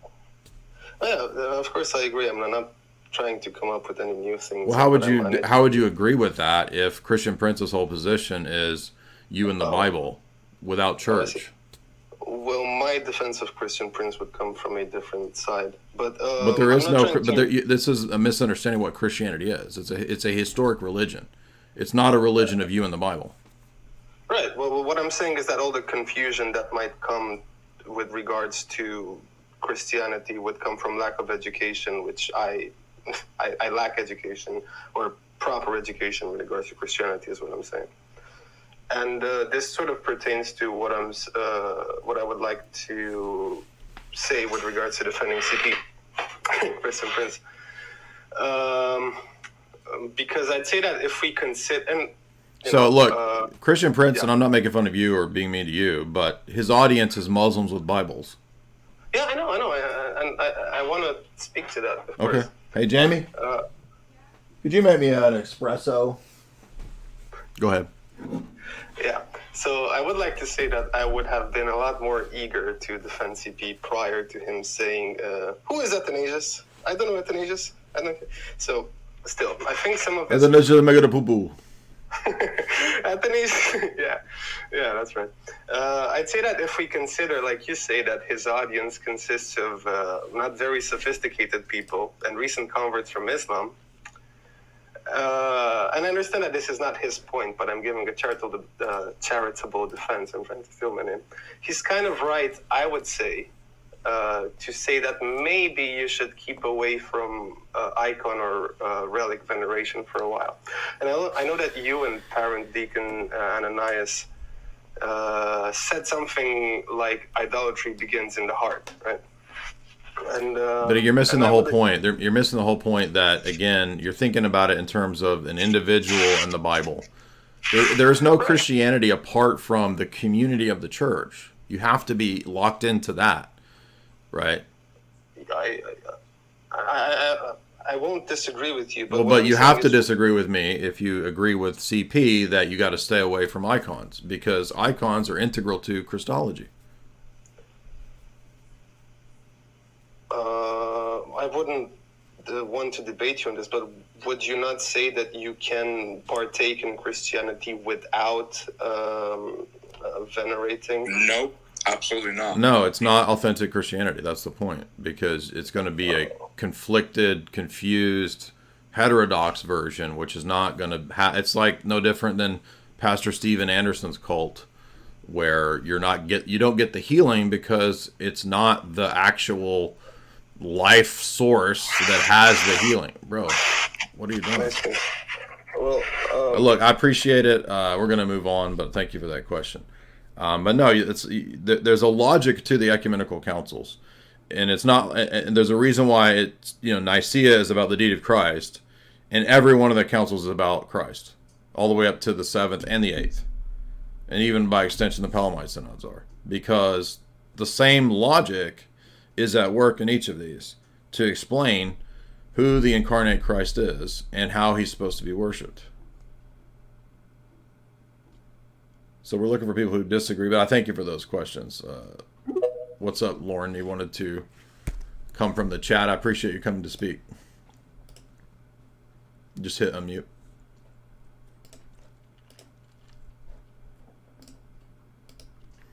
Let's take, for example, worship. I mean, if God wants us to worship liturgically, then that right there tells you pretty much all the stuff CP's telling you is false. So either he wants us to worship in an ordered liturgical way, or it's you on your Bible figuring it out on your own. Well, God always has had his people worship liturgically. Jesus went to the temple and the synagogue and worshiped liturgically. Why would it be any different? The ancient church worshiped liturgically. That alone tells you the CP is wrong. That's a refutation of Christian Prince.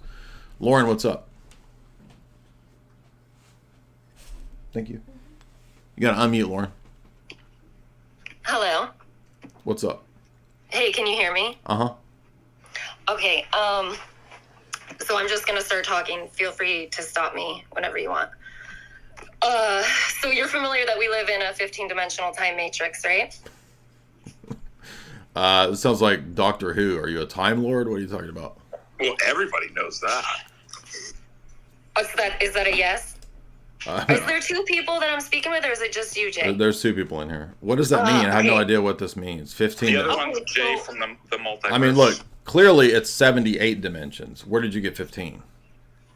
From the teachings that I've learned, we live in a 15-dimensional time matrix, and the whole point of humans is to return back to God's source, which is above the 15th dimension. Okay, but we can't get hold on. there. Are you a Time Lord? Because I'm only going to accept this from you if you are a verified Time Lord. In that case, yes, I am. Okay, go ahead. So the whole point is to return back to God's source, which is above the 15th dimension. But in order to do that, we have to work our way through each dimension. Right now, we're in the 3rd dimension, which is actually the lowest density to exist in. So the next step would be working our way back to Torah. And then the next thing I'll touch base on, it's Torah is in the 4th dimension, and it's a planet that exists in the future. The next thing that I'll touch on is the first extraterrestrial race that God created was the Anunnaki, and they exist in the 12th dimension, which is the dimension closest to God that you can exist in a physical form in. And the Anunnaki created humans. And the Anunnaki created humans in a breatharian state. We lived off of the air A and breatharian. our surroundings. Oh man. It wasn't until later that the Anunnaki came to Earth and their planet was dying. Planet Nibiru was dying due to lack of gold, and they needed slaves to mine gold on Earth. Isn't this a Marvel movie? It probably is, because they do a lot of symbology in the movies of the truth. Okay. But no, all of my information comes from Ashiana Dean, who has been willfully abducted by the Syrian High Council. The Syrian High Council is in charge of the Interdimensional Free World Council. Listen, that was awesome lore, but it's above my head. It's above my pay grade. But thank you, Lauren. Daniel Petro, what's up, man?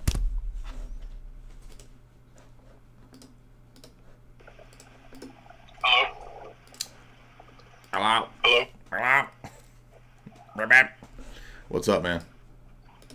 Hi, I just have a quote from Justinian that I kind of want to answer on. The quote goes like this: Emperor Saint Justinian? Yes, we're Orthodoxy. He says, "Let your apostleship show that you have worthily succeeded to the Apostle Peter, since the Lord will work through you as the supreme pastor, the salvation of all." That's Emperor Justinian 520 to 53. Yeah, that language is covered in the Szyszynski book. Have you read that?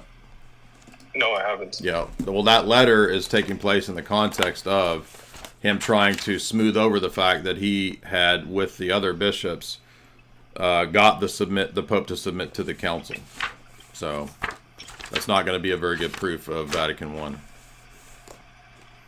If you read pages, This is pages 188, 89, and 90 of the Szyszynski book covers that section.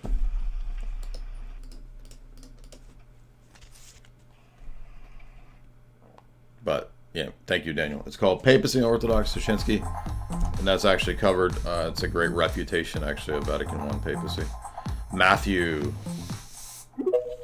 I should say. Thank you guys for those super chats. We'll read a couple more of those here in a second. If you disagree, if you believe in having no images, you want to come on debate. If you believe in the papacy, if you believe in Calvinism, if you believe in Hebrew roots, Arianism, Jehovah's Witnesses, Muslims, atheists. Where's the atheists at? We don't have any atheists yet. What's up, man? Matt? Unmute. Hi. Yes, sir. Okay, I need some help. I was trying to debate with my my atheist cousin. All right, he's his view is he's like a Darwinist and kind of like he's a tiny mustache man enjoyer. So he's like alt. And so, that has its implications, so I'm not going to say anything because of the algorithm and stuff like that. But, so, first off, I was trying to get him on certain things that you talked about before, like induction. And I was trying to ask him how he knows that the principles used to like so-called prove evolution now were always in place. So do you know what I mean? Like the induction. Oh yeah, or the uniformity of nature over time. Sure. Yeah. So and he was saying that I'm trying to get him to prove a negative, and that's impossible. But isn't that the reductio thing, like the impossibility of the contrary? No. Asking him to give a justification for the universality of the principle of the uniformity of nature is not proving a negative.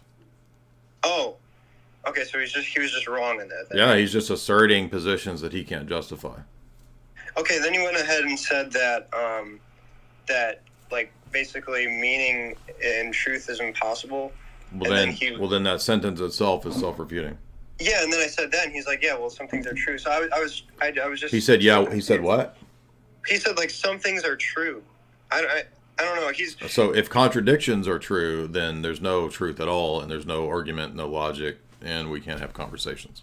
Yeah, but it was a weird way that he was just saying it. He was just basically saying it was like a loaded question and stuff. Well, your friend is a sophist, so tell him to come debate here. But I appreciate that. So those are terrible arguments. Jimmy, what's up? Not you, but your friend's arguments are terrible. So no, don't let him get away with flipping the burden of proof when he says that this was always this way, all the way back to the aeons, back to the Big Bang. Well, how do you know that? Oh, well, you can't prove a universal negative. That has nothing to do with what you just claimed. That's a shifting away. And if he says that nothing is true, that's a contradiction. You can't turn around and say, well, that's just true. I mean, don't let him get away with those statements, because that's all a bunch of baloney. Jimmy, what's up? We got a visit from the Time Lords. Shout out to the Time Lords that visited us. Hello. What's up? So I've seen you and the other Eastern Orthodox guys say, like, you closed the Bible. But I was wondering where you did that. Well, for the West, they accept the canon that's pretty much the same canon as us at the councils of Pope Damasus. But for the East, because we don't just defer to one bishop, we look for the ecumenical council that solidifies and accepts the canon for the whole church. And for us, that's the Sixth Council, ultimately, when it accepts the canons of Carthage, which are basically the same canon as what the West accepted. So that's why the Deuterocanon is there, and basically it's the Sixth Ecumenical Council. You're referring to Trullo, right? No, the Sixth... well, Trullo accepts the canons of Carthage, and then Trullo is accepted at the 6th and 7th. So what part of the Sixth Council are you referring to? The 6th and the 7th, because the 7th reaffirms the 6th and Trullo. All right, because I know Trullo has a variety of canons. So it has like the apostolic canons, which I know, but there's a statement that says we accept the canons of Carthage, and it's particularly the one about the canon of Scripture. So Trullo is not what you look to? Trullo is what we look to, but it's accepted ultimately at the 7th Council as ecumenical. For the East accepted Trullo as ecumenical. They thought it was. They thought of it that way. But you could say, somebody might argue, well, yeah, but the West didn't accept Trullo. Okay, well, then the 7th Ecumenical Council is ultimately then where East and West basically accepts the same canon. All right, so what I'm thinking of is, because Trullo lists Carthage, but it also lists, like, Laodicea, lists Athanasius, lists the apostolic canons, and these all have, like, slight differences. Differences in what? We accept all those as part of our canonical tradition. So canons are different from the canon of Scripture. Well, I'm saying, like, the apostolic canons, it would say, like, it denies wisdom, but has 3 Maccabees. Laodicea didn't have revelation. There's, like, differences between them. Yeah, but specifically, the canon of Scripture is referred to as what's accepted at Carthage. I guess I'm not understanding why Carthage is getting priority over the rest. Because Trullo said that that's the canon that's correct. Well, I think I have it here. Yeah. It says, like, the biblical... So it says, we set likewise upon all the holy canons set forth by our holy and blessed fathers. That is canon of Scripture is not the same thing as the canons. So I'm telling you that when Trullo says, for the canon of Scripture, we affirm what the fathers of Carthage say when they say blah, blah, blah. And that's the canon that includes the Deuterocanon. That's different from canons of Laodicea, the canons of whatever. Gotcha. I'm not following, but thank you. So what's not clear? I'm sorry. I'm not trying to be contentious, but what do you mean you're not following? Because at Trullo, it lists like a series of lists. Well, hold on. Like a list of what? The canon of Scripture or canons? Those are different. You understand that, right? Yeah. Okay. Hold on.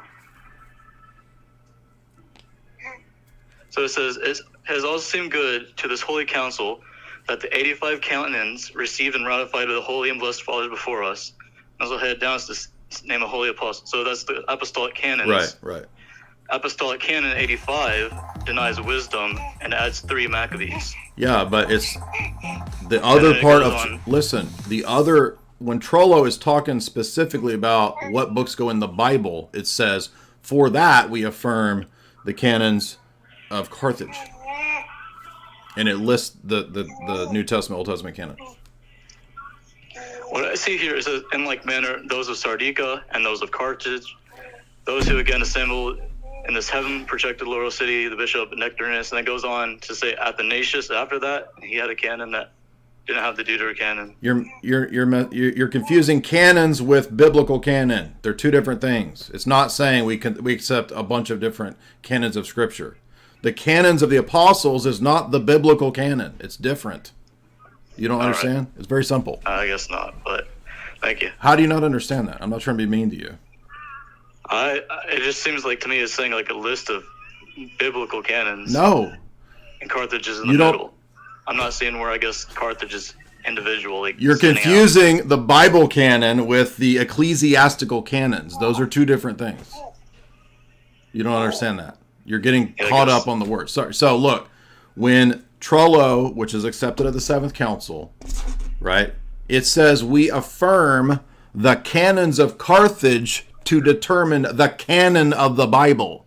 Does that make sense? Why are you laughing? I'm not laughing. I have a baby. Oh, okay. She's sitting on my lap. Does that not make sense?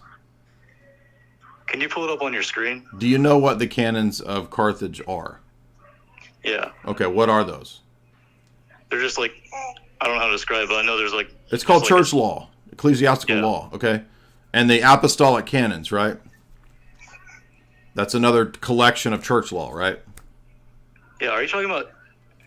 Can you pull up on your screen like where you're pointing out Trullo says like Carthage is the canon of the Bible? I don't have it on hand. It takes forever to find that, but I've looked at this for like 10 years, so trust me, I'm right about that. But do you understand the difference between what we're talking about? Yeah. So you're referring to like Carthage and like 419 or whatever? There's a lot of different councils of Carthage, and when Trullo refers to it, it specifically, it doesn't say we accept every council, the council that was ever had at Carthage. It says we accept Carthage for the canon of Scripture. That's different from canons of apostolic council or the apostolic canons. It's a different thing. Church law is different from the list of the books of the Bible.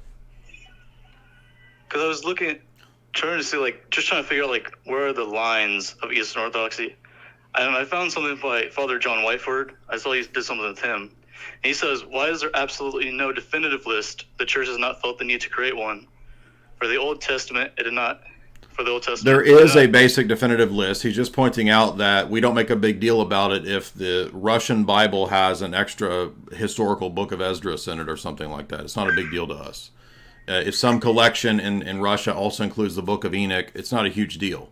So in other words, because we're not based on sola scriptura, it wasn't of primary importance for the church to figure out what the biblical canon was. Because as Paul says, the church is prior to the scriptures. The church is the pillar and ground of truth, not the book. The church produces the book and decide what goes into the book.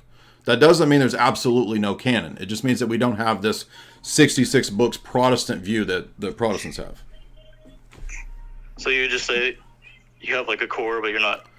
Well, I think, again, do you not understand what the word canon means? What do you think that means? I'm not trying to be rude to you. I don't know what it means, I guess. What is... It just means a rule, okay? So it can refer to different things.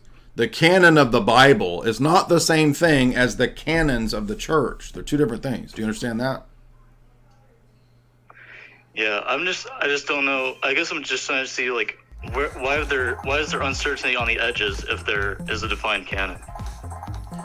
Because the church is decentralized, and it's not worth having a fight with another section of the church if they have an extra historical book that's not a big deal, or if they have a collection that includes, Book of Enoch or something. And so since the church is not built on sola scriptura, it is not of the utmost importance to figure out the perfect 66 infallible KJV 1611 books. So if it is closed, then why is there disagreement? Because different churches have different traditions. You don't understand that?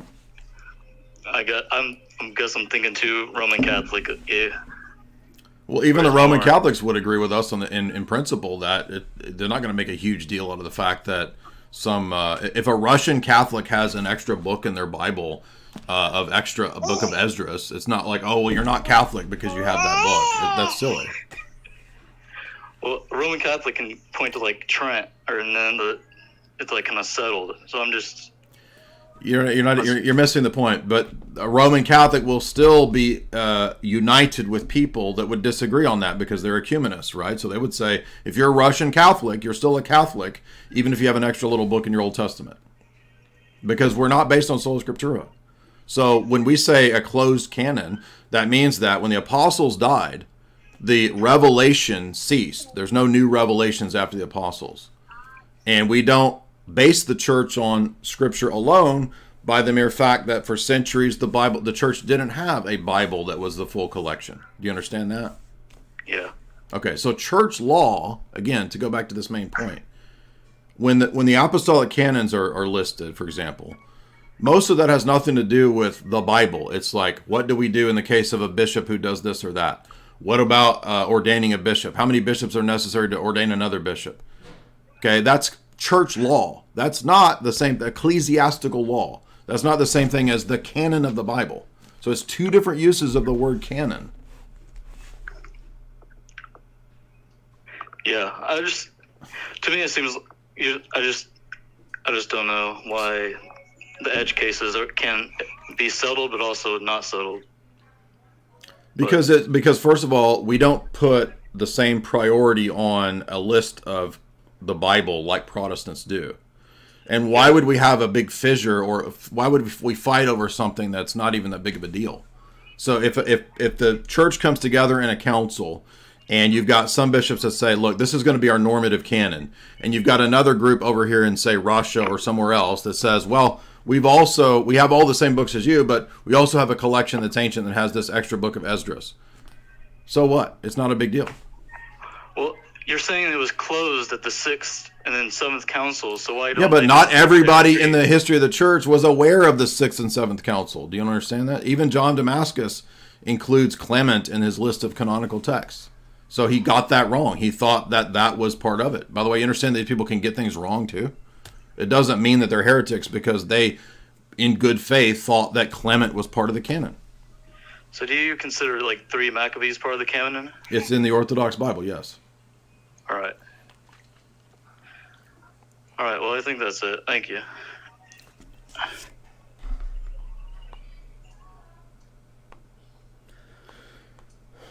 trying to be patient. Who disagrees? Who's up next?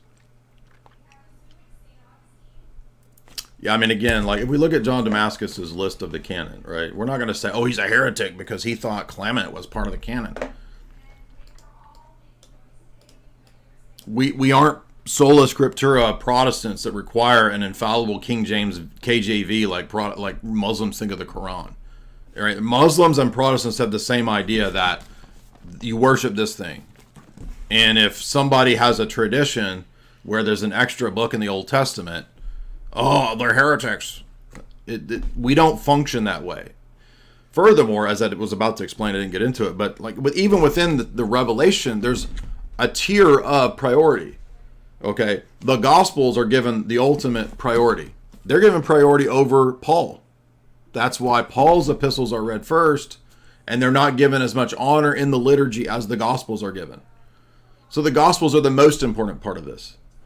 Paul's epistles are lesser important. The rest of the New Testament is lesser important. The Old Testament is lesser important. Does that mean because it's lesser important, it's fallible? You don't believe in infallibility of Scripture? No, it just means it's not of the same import. The very term deuterocanon means a secondary canon. It is of lesser import than the rest of the Bible. We believe that. But it doesn't follow from that therefore it should be tossed out. It's not divine. It's not revelation. It's not important. It's just the false either-or of Protestantism and not allowing for things to have nuance, layers, and tiers of preeminence.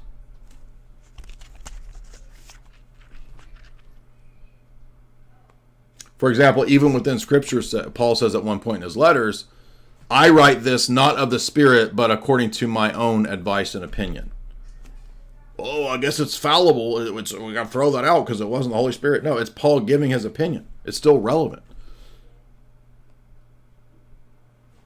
Anurav. So within the Scriptures themselves, there's tiers of importance. But all of this is lost on the sort of KJV, Protestant mindset. How you doing, Jay? Nice to talk to you again. What's up?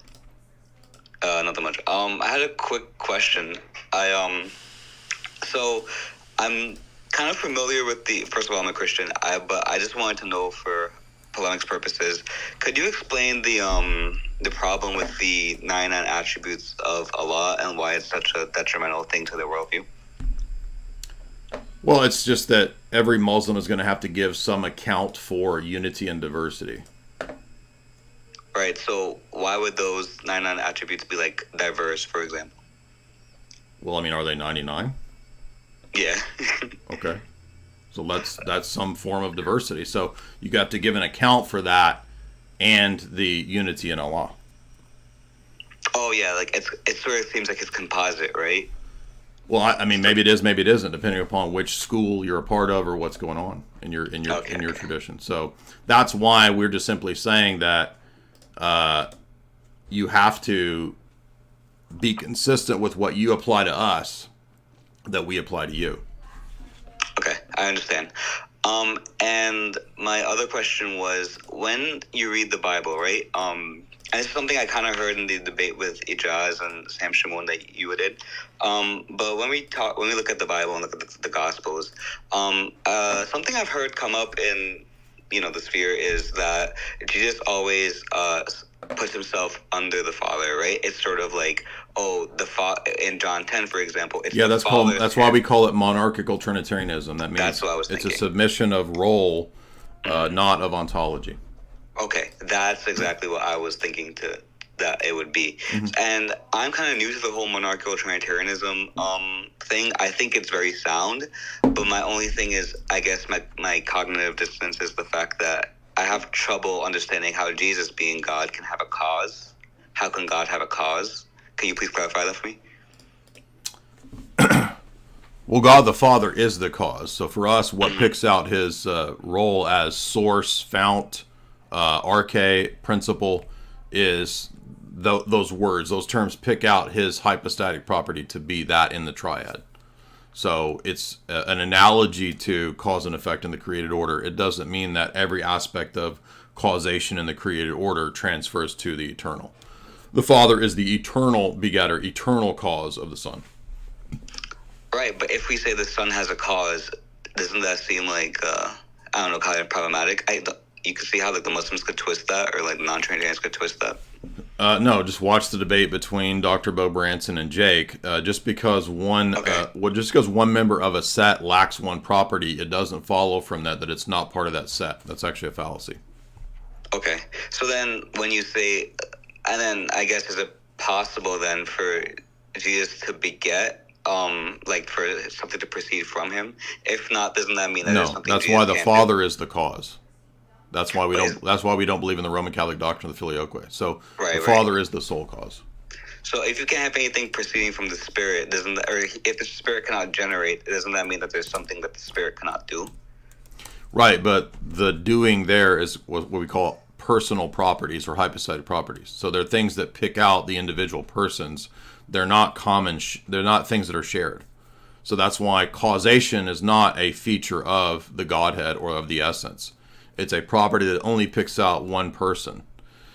Anything else you say, we have a rule for Trinitarian theology, which is that anything you say about the Trinity has to be applicable to one hypostasis, or it's common to all three, and thus it's a feature of the divine nature. For example, causation, that's not something that's common to all three persons. It only picks out the Father. Okay, that makes a lot of sense actually, because that's something I need to see. Is there a church father you can reference that states that rule, or is it just? Yeah, it's a rule from the Cappadocians. From the Cappadocians, okay. Yeah. Alrighty. I think that was all of it I had to ask, but Yeah. Now, if you want to watch I would recommend First of all, I would recommend the debate between Jake and Dr. Bo because they actually debate your first question about aseity and if the Son lacks the power of being ase, which is to mean self-existent or unoriginate, then he can't be divine. And it's a great debate. Dr. Bo shows that from like logic tables that's just simply a fallacy. So in other words, it doesn't to be a member of a class of things. It doesn't follow that every member have all the properties that every member has. So you can be a part of a class without having all the same properties. So that's why the Son lacking aseity does not mean that he therefore lacks divinity, especially if aseity is the thing that picks out the Father. I think the disconnect is that people try to ascribe going back to the monarchical Trinitarianism. I think the issue is that people try to say because Jesus is subject to the Father, that means he's not God because God is not like subject to anyone. Well, there's two things going on there. One is that God is a term that picks out different things. It's not something that only picks out the essence or or the Father. It can pick out a divine person, a divine energy, the divine essence. It can even pick out angels, demons, and humans. So that's why God is a generic term that doesn't have necessarily a specific referent unless the context determines that referent. So that's why when Muslims hear the word God, they think, oh, that can only equal Allah or his attributes or his essence. For us, no, God as a term can pick out different things. It can pick out God the Father, God the Son, God the Holy Spirit, the divine essence, the divine energies. It can pick out different things. Okay. That actually makes a lot of sense. It's sort of they're using it in two different ways, I guess. Correct. That's why the disconnect is happening. Alrighty. I think that's it, Jay. I really appreciate it. Yeah, great questions. Appreciate that.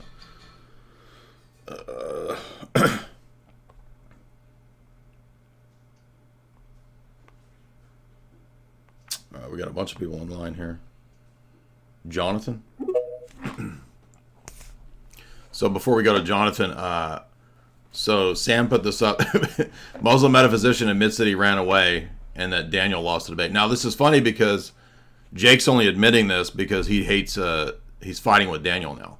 So my suspicion is that because Daniel wanted Jake to do the debate with me and Sam, and Jake suddenly had his internet go out. And then he ends up fighting with Daniel the last week over whether Shia Islam and Hezbollah could be united with Sunni. Jake says no, Daniel says yes. So they've been fighting all week. Now Jake has the motivation to say that Daniel lost the debate with me and Sam. It's going to happen, and they got slayed faithfully on Trinity versus Tawhid, and I will openly state that. And I don't care if Scam Shamoon or any of these clowns clip it because it's the reality, and I'm stating it as a fact. Now, this is why I did not appear on the Fresh and Fit debate. I said, listen, if you don't want to defend Athari Salafi Aqidah openly and answer these questions honestly, then I'm out of the debate. You can find another partner, okay? But I warned him if he does this strategy, it's not going to work. So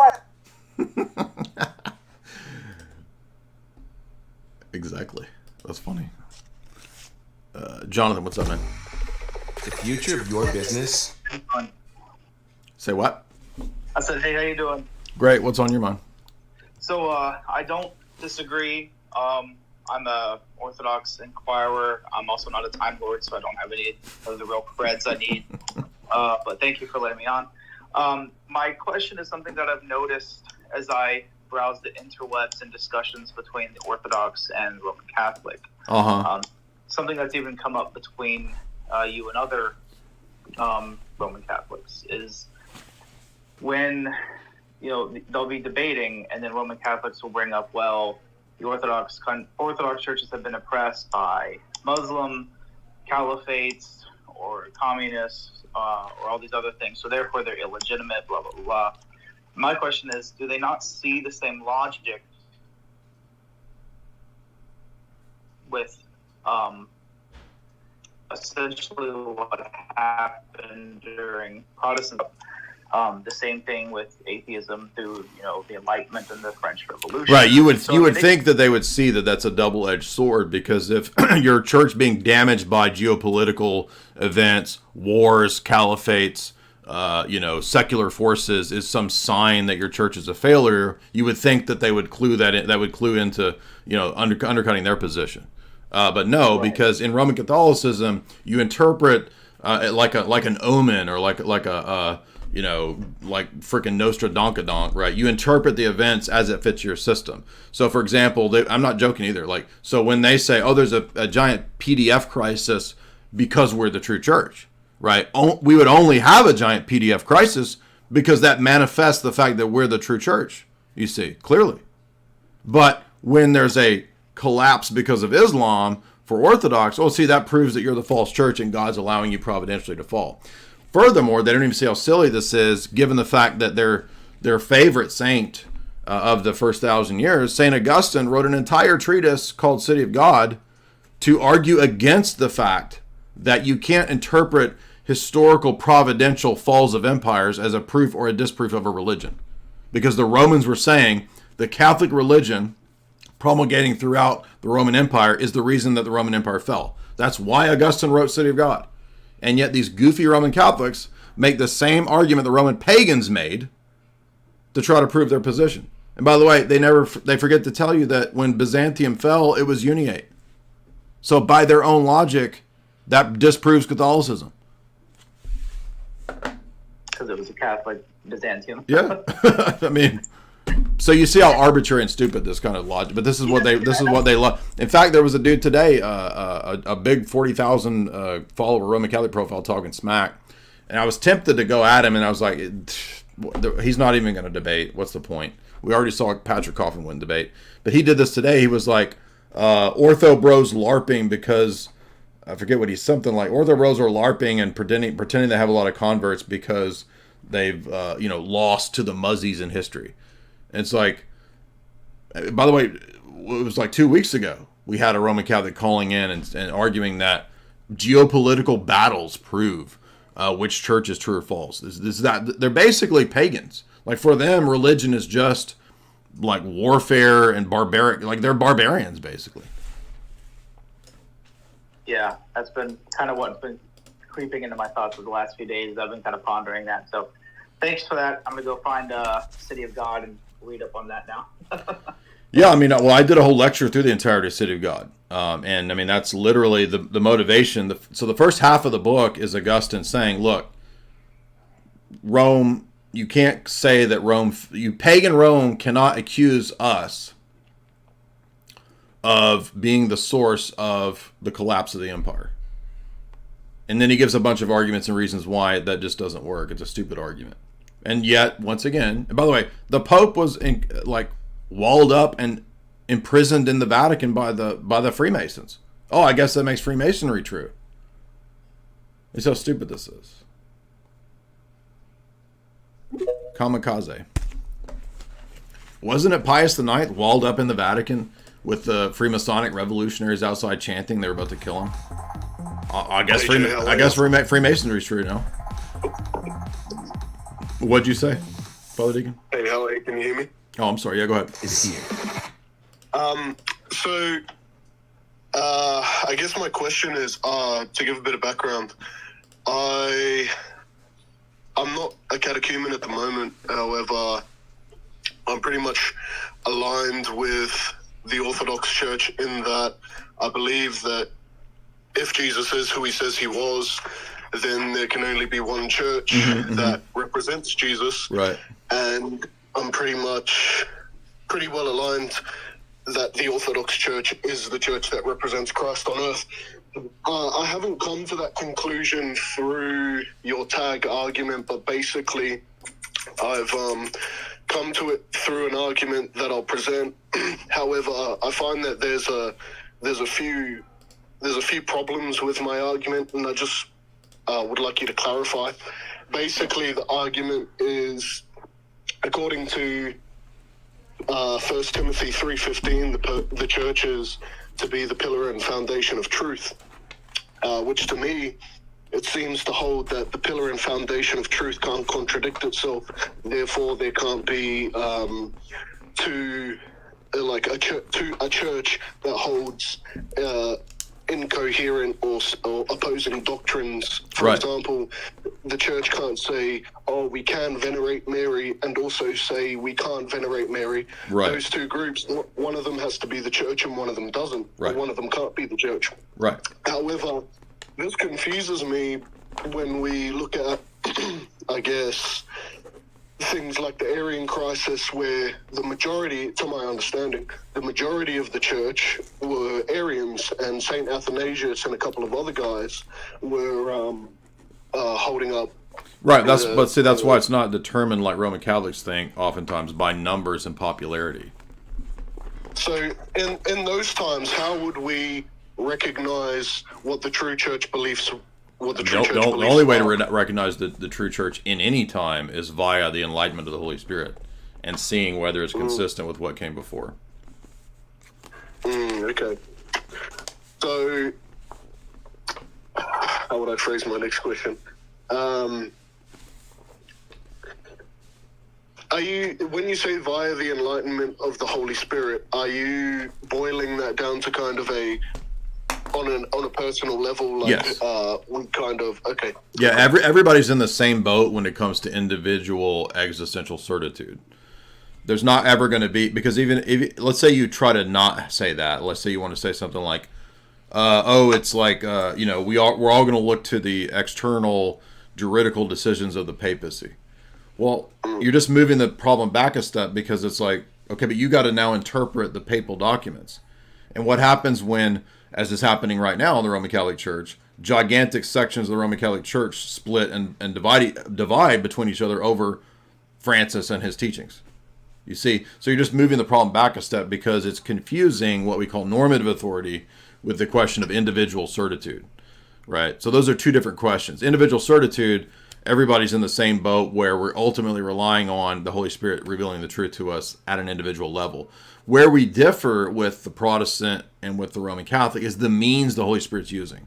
For the Roman Catholic, the means is ultimately the papacy. For the Protestant, the means the Holy Spirit's using is ultimately just the individual and the Bible. And we think both of those means are precisely the problem, and they're insufficient or inaccurate or false means. It's ultimately got to be the individual's experience of the entire teaching of the church, church fathers, councils, liturgy, lives of the saints, Bible, all of those things in a kind of cohesive symphonia process. There's no one thing you pick out to say, oh, that's the thing, right? Pope Kwisatz Haderach over there, he tells us the truth. Yeah, that makes sense. Now, normative authority is the question of who within history has the right, if anybody, to bind people's consciences to any specific interpretation or to excommunicate people from the church. Is there such a body? Is there any group like the Supreme Court that has the authority to interpret the documents of the Constitution? That's normative authority. Yeah. So for Protestants, there is no body that can do that. Jesus did not provide the church any body of men within history that has that authority to do that. For the Roman Catholics, yes, Jesus gave that to the Pope. For us, no, it's the local, decentralized, synodal church government that has that ability. Yeah, okay. Yeah, I see. And just a bit of a follow-up question. I would say that I'm not completely literate in philosophy or theology, and I don't really know too much about the, I guess, church history. I mean, I know probably 30% more than the next man, but I was just, if you would have any pointers on, like, where to start. I think something like, from what I've heard you talk about Maximus the Confessor, guys like that, I would like to get into reading. Yeah, I would say that's more advanced. So you don't want to start with St. Maximus. That's going to be like the top of some of the most difficult advanced patristic literature. So I would not start there. I would start with first of all being catechized. So I would say read something like Orthodox Dogmatics by Father Pomazansky. That's a place to start. And I would say at the same time, read something like Athanasius on the Incarnation. I would read the canons and decrees of the Council of Nicaea. I would read then the Cappadocians, something like Basil on the Holy Spirit, Gregory Nazianzus' 5 theological orations. Those are definitely the places you want to start. Do not start with Maximus. You want to work your way up to Maximus, because remember, whether it's philosophy or church fathers, they all exist within a specific point in time that they're engaging in an ongoing conversation. So just like with philosophy, you don't want to start with Aquinas. You don't want to start with Descartes. You got to know the ongoing conversation, because Maximus is going to be working with the disputes and the people that came before him. So you're not going to be able to understand Maximus if you've not read the Cappadocians, because he's going to pull from them. So you got to kind of have somewhat of also a historical process. By the way, I would also begin with the Apostolic Fathers. So I would read Ignatius, I would read Clement, I would read Justin Martyr, before I started trying to dive into the more advanced, later, pretty heavy stuff like St. Maximus. So work your way up to Maximus and take your time. There's no hurry. For philosophy, you might want to, there's no easy way to start with that, but I do have a philosophy course that people can check out if they want to go that route, or there's just not any good. There's no patristic philosophy thing. There's just not an easy intro to that. I would say maybe the best thing would be something like Yaroslav Pelikan's book,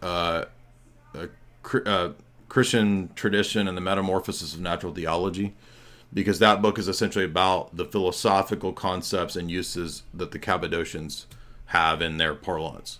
So that would probably be the best, but even that book's going to be a little difficult. You're really going to have to work to get through that text.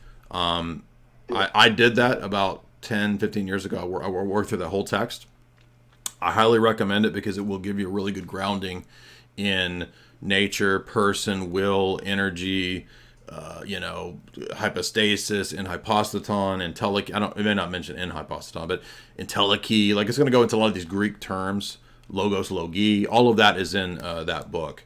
But it's not an easy read if you're new. But there's just not really any book I'm aware of that gives, the crash course in patristic philosophy. But thank you for that. Good question.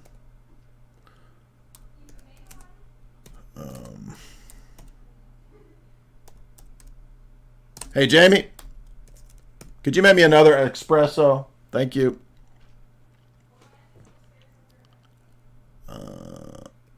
Jamie, you hear me? Okay, thanks. So it's this book here, Christianity and Classical Culture, The Metamorphosis of Natural Theology. And by the way, it does not mean that they're teaching Thomistic natural theology. In fact, it's making my point that they really transform the notion of what natural theology is into what we would say is more of an orthodox appropriation or natural revelation, I guess you could say. But this is a really good book. It's not an easy book, but Pelikan did end up becoming orthodox. And of course, his series, which is also really good, which I read a long time ago, Emergence of the Catholic Tradition, is a classic for that's used in seminaries pretty universally as well. But this one is very good because it's specifically about Cappadocian metaphysics, basically. So highly recommend that book. Let's see, we got a couple super chats before we continue on. By the way, remember, right after this, guys, tonight, I'll be live with Tristan. We will be covering Orwell, Animal Farm, all the deep analysis, the fact that, do you know the CIA bought the rights to that during the Cold War? So we're going to get deep into that. We will go through the movie as well as the book. Zorched, $5. Do metaphysical things exist to different degrees or magnitudes? I think you could say just simply that there's different types of existences. So, for example, mental things do exist, but they exist in a different mode or a different way than physical things. So this is where, for example, in philosophy, mode comes into play. It helps us to make these types of distinctions. For example, does a thought exist in a lesser way than something like a law of logic, or not at all? No, I think they do have a different type of existence. And I think you can see that. I think that's even in patristic metaphysics. Zalmox says $10. Can you expand on 1 Corinthians 15:29, baptized for the dead? Yeah, we talked about this a couple weeks ago. I think that this is just simply Paul using rhetoric, right? In other words, Paul's saying that if we live for Christ, we die for Christ, because we know we're going to be raised. And that's the meaning of baptism, right? The symbolism of baptism, being dunked and then coming out, death, burial, resurrection, right? And Paul's saying, if you were baptized for a dead dude, if Jesus is a dead guy, and you're baptized for that, he's not saying the dead like millions of dead people. He's saying the dead meaning Christ. If Christ is dead, and if you read the context, that's what he had just said. He said, if Christ is dead, then eat, drink, and be merry, for tomorrow we die. And why would you be baptized for a dead dude if there's no resurrection? Because you're raised. So it doesn't mean baptism for all of your dead relatives like Mormons think. It's just a simple use of rhetoric. It's exaggerated language. And he's saying the dead reference there is Christ. If Christ is dead and you were baptized for a dead dude, and there's no resurrection, then what's the point of being baptized? That's all.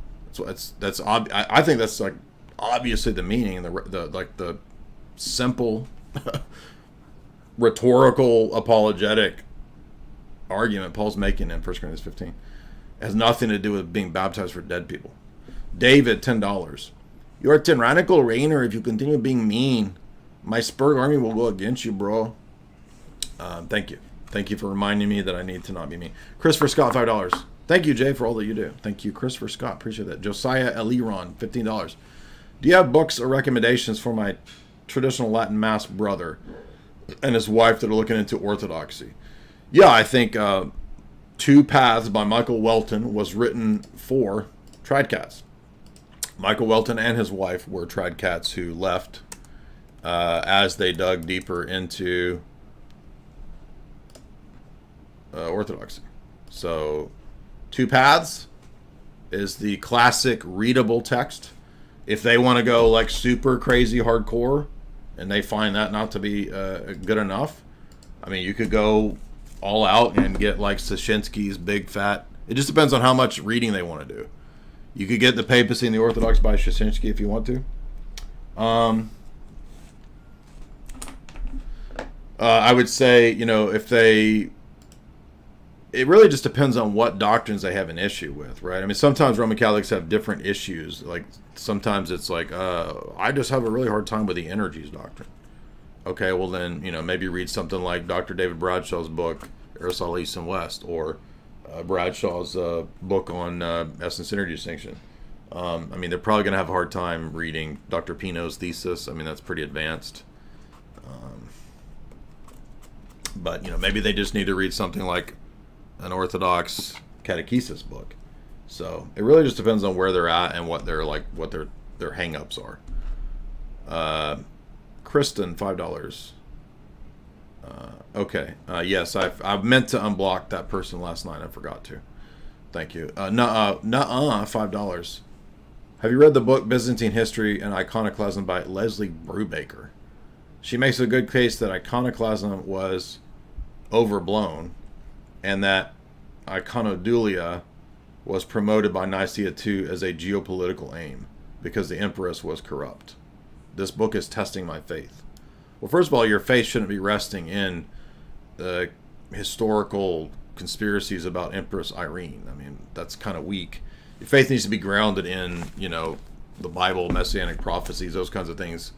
Particularly, this kind of stuff is ancillary. Some random historian talking about political motivations. Well, sure, but political motivations are at play in everything, in every ecumenical council.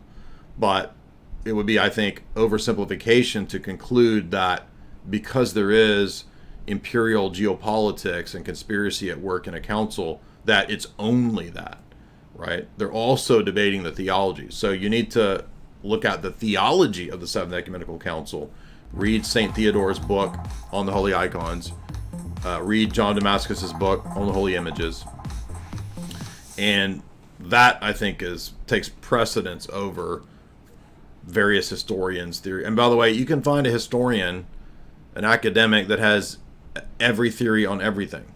So you can find a historian who will have a theory that the opposite is true. Oh no, it was actually iconodulia that was suppressed because iconoclasm was an imperial conspiracy. Literally, I mean, that's actually the one I've heard, is that it was actually iconoclast emperors that wanted the power to determine things in the church. And by the way, if we were controlled by the emperor, right, if we were really a Caesaro-Papist church, the iconoclasts would have won out, because that was imported, that was supported at one time by the emperor. Same logic for Arianism, right? There was a push by certain emperors for Arianism. Well, if the church was controlled by geopolitical conspiracies, presumably it would have fallen to the imperial Arian push. Flame Mess, $5. By the way, this is a point too. This was an argument Scott Hahn made a long time ago, where he was like, one of the proofs for the papacy is that if it wasn't divinely guided, it would have fallen a long time ago because of human corruption and human error. And the fact that the papacy still is here means that it is divinely guided. Well, excuse me, that's a non sequitur. And by the way, that argument actually works to refute the papacy, because it's precisely what we would say, that the papacy actually did fall a long time ago, precisely because of human error and corruption. There never was any promise that one bishop would be preserved indefectible and infallible. And yeah, exactly, it precisely does demonstrate why Jesus didn't set the church up with one Kwisatz Haderach. And I'm not joking when I call him the Kwisatz Haderach. If you go read Unum Sanctum, it literally says that. And it literally says you have to believe that to be saved in the 1300s. So again, another kill shot argument no Roman Catholic apologist has yet to address. Let's rehearse this again.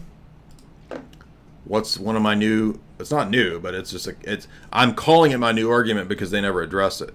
In 1302, Pope Boniface VIII, working out the previous 2-3 centuries, going back to the Gregorian reforms, Boniface says you have to believe not just in the supremacy of the Roman bishops spiritually, you also must accept his temporal supremacy as King of Kings and Emperor of Emperors on earth to be saved. Do you see that? It's the famous bull. Every Roman Catholic should be aware of it. It's not some unknown, obscure text. It's very famous, Unum Sanctum. And it is dogmatic. You have to believe in the temporal supremacy also to be saved. Clear as day. That entire paragraph right there. Can you guys see it? Now, post-Vatican II, after Vatican II, in Dignitatis Humanae, when it accepts the principles of freedom of conscience, freedom of worship, which were formerly condemned Protestant heresies in the Roman Catholic tradition, when Vatican II accepts that in Dignitatis Humanae, obviously it doesn't require you to believe anymore in the temporal supremacy of the Roman bishop to be saved. So there you go. There's one clear, obvious contradiction in Roman Catholic dogma, that I don't have to believe this anymore to be saved, but for many centuries I did. So, Roman Catholics, excuse me, you really want me to accept the position that my salvation is dependent upon accepting the Pope as the Kwisatz Haderach? And, oh, by the way, since Vatican II, I don't have to believe this anymore. That right there shows you the system is absurd, and it refutes itself. And to date, not one Roman Catholic has addressed this. By the way, yes, thank you for the crucible to the dump. I just now saw that there's a bunch of people, so I appreciate that. So no, I'm not trying to not acknowledge it like drama talkers in the chat are saying. Let's see. Chance, what's up, dude?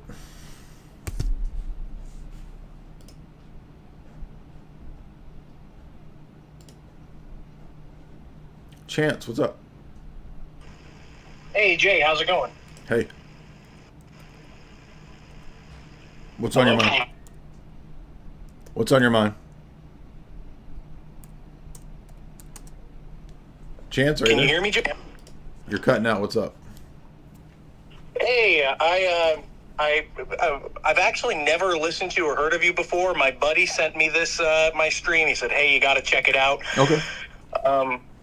Welcome. I just joined about 15 minutes ago, so I didn't catch a lot of everything that was going on. But I'm curious, how do you define Scripture?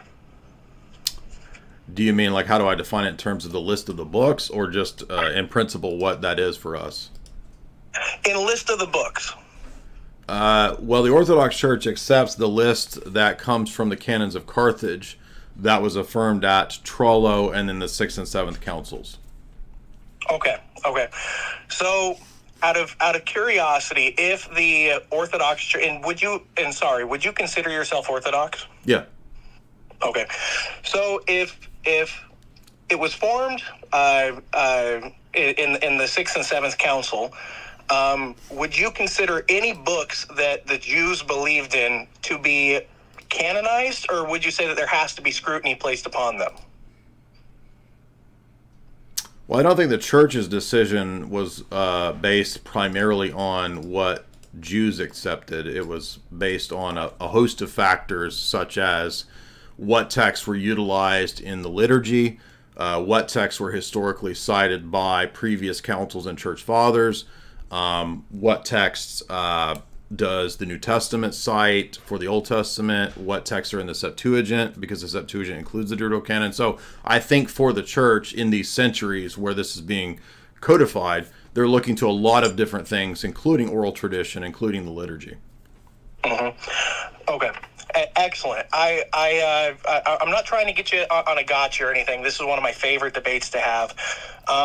I personally think that the Orthodox Church and most Christian churches, including the I don't know if you consider the LDS Church Christian or not, but no. I believe that most of them, actually I'd say all of them, don't know how to define Scripture, and I'm going to lay my argument out really quickly for you.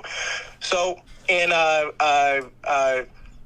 the Dead Sea Scrolls contained the first 5 books, and it also contained passages from First Enoch. It actually contains, they are guessing the entirety of First Enoch, but so much of it was destroyed that they couldn't make it out. But there are a lot of passages from First Enoch that indicate that the book was there. And then in Jude 13:15, there is a obvious reference to First Enoch, First and Second We're all Enoch. aware of that. We're aware of that, yeah. Okay. So you sit there, and depending on who you want to argue with, whether or not it was Jesus' cousin or Jesus' brother, you have him here making a reference to First Enoch.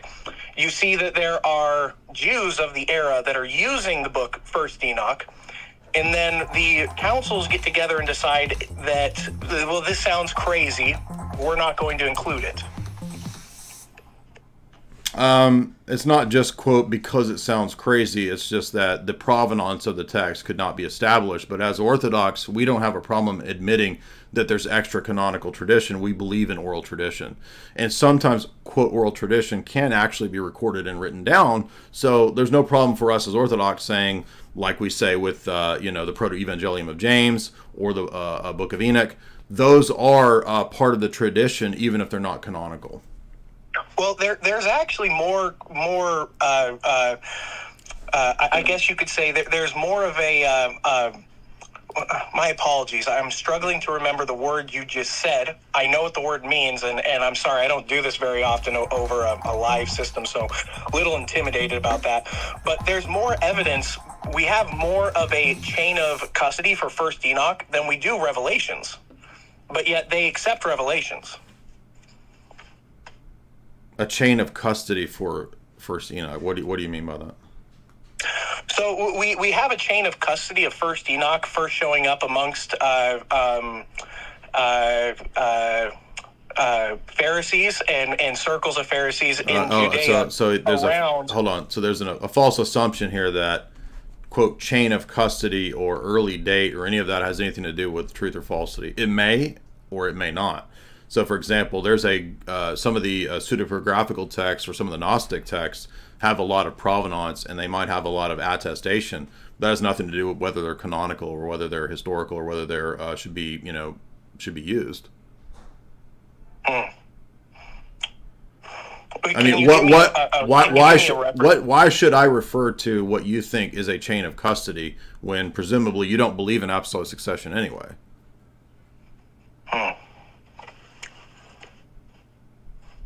Are you Mormon or Protestant? Why'd you mention Mormons? What's your consider well. I see my buddy Seth is now listening to this, so he's going to laugh when I say this because he vehemently disagrees with me. I would consider myself Protestant, but I'm not a member of the LDS Church. I can't stand the LDS Church. There's no one on planet Earth that will go harder against the LDS Church than me. I am a believer. You brought up Mormons. You're what? I am a believer of the Book of Mormon, but it's an incredibly esoteric conversation that I don't know if you want to go into, but I'm willing to. Okay, so tell me why Joseph Smith would add about 13 verses to Genesis if he's a true prophet, predicting himself. Okay, so you have to go into the reasons for the Joseph Smith translation, and the reasons for the Joseph Smith translation is that they're over time from when Genesis was written to now, there were pieces of it that were picked apart by the Deuteronomists, and I mean the Jews admit this themselves. There were pieces and parts of it that were picked apart because it didn't fit into their current narrative of the time period at about what are you talking 500 about? AD. Deuteronomist, that's a Julius Wellhausen, later German higher critical thing. What does that have to do with this? Well, so there were pieces and parts of the first 5 books that were picked apart by Jews at about 500 AD because it didn't fit their personal political narratives at the time period. Okay, so you're saying that Jews in 500 AD took out the prophecies of Joseph Smith? No. That's not the argument I'm making because that would be completely and totally refuted just based on the fact that we have copies of the Old Testament that are far older than 500 AD. That would just be retarded. No. Well, all of this is retarded. So all of these verses added by Joseph Smith are retarded. I would disagree with you. I would agree that Joseph Smith. So the funny thing is, I don't actually think that Joseph Smith is a polygamist. I don't think that there's any solid evidence for that Joseph Smith was ever a polygamist. And the reason why I'm bringing that up is there's a lot of the Book of Mormon that was added post Joseph Smith's death. So, I mean, you look at 132, it's section 132. Why are you changing the subject from obviously fraudulent additions to the Book of Genesis?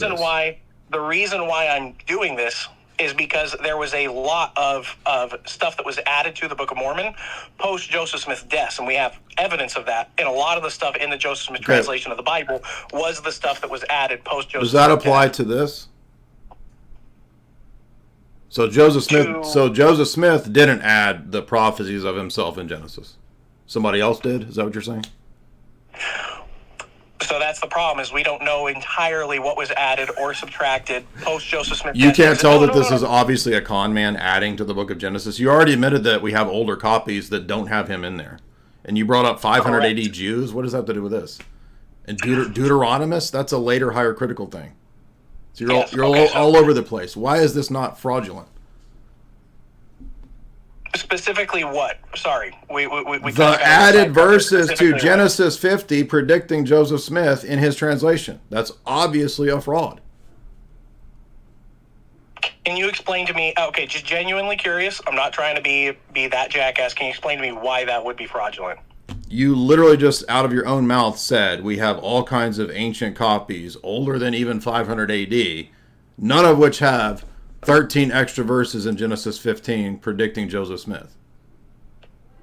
Well, I'll be honest with you. You got me a little stumped on that one. I need to look into that. I need to look into that a bit more. Right. So if you read Genesis, if you read Genesis 50, what happens is at the end of the book, it ends with the death of Joseph. And Joseph Smith, because he's obviously a jokester, added sections about himself as if the prediction of Joseph is about him when the context is talking about the patriarch Joseph. Now, beyond all of that, like, would you agree that, say, for example, the temple rituals in Mormonism, doesn't that all come out of Freemasonry? Isn't he copy pasting from Freemasonry? No, he isn't, and I'm so glad you brought this up, because this is one of the things I'm super passionate about. The LDS Church actually just acquisitioned the only temple that was built under Joseph Smith's watch, the Kirkland Temple, and they announced that they're not going to be using it as a temple. And the problem is that because the only thing that's in that building is a lobby and a meeting house. There's nothing else in that building. There's no sealing rooms. There's no baptisms for the dead Dude, room. I don't know what you're There's talking no- about some individual building. I'm talking about within the temple. No, this matters. This genuinely matters, because the stuff you're talking about, the Freemasonry, the secret handshakes, the baptisms for the dead, the entire naked temple handshakes, ritual is all of that, copy paste all of Freemasonry. that. No. You are. I'm sorry, but on this one, you're genuinely incorrect. And please let me defend my argument right here. So all of the stuff that is obvious Freemasonry did not come from Joseph. We know this because we can look at the structure and the I don't practice know, of the but word see, Torah. I don't care about defending some individual pure Joseph Smith thing versus the corruptions of later Mormonism. I mean, you said that you're 100%. 100%. The LDS dude, no, church this and all is the dude, temples nobody that are across cares the about church. cares about your individual made up Mormonism. That you're the true flame, preserver of Joseph Smith. Like, this is preposterous. Well, it's not just me and one person; it's thousands of us. But the LDS Okay, well, church so what? doesn't want What to is your acknowledge that we sect? exist. Because you acted like it was just you. So now there actually is some. What sect is it?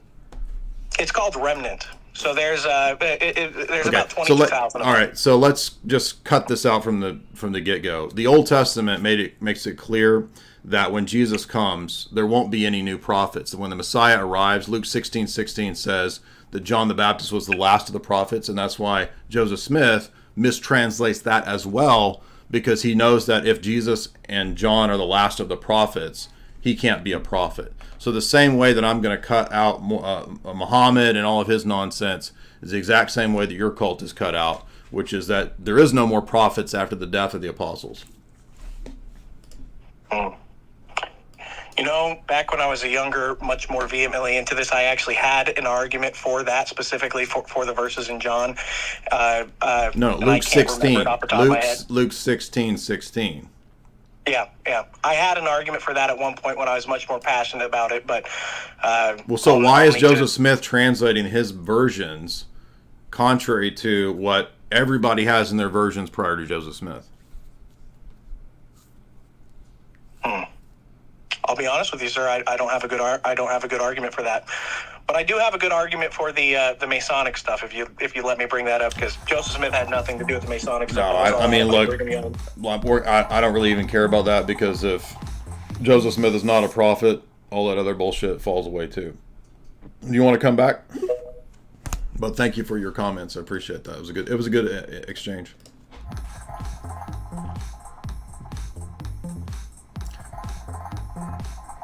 Did you want to say something else, Jimmy? Oh, yeah.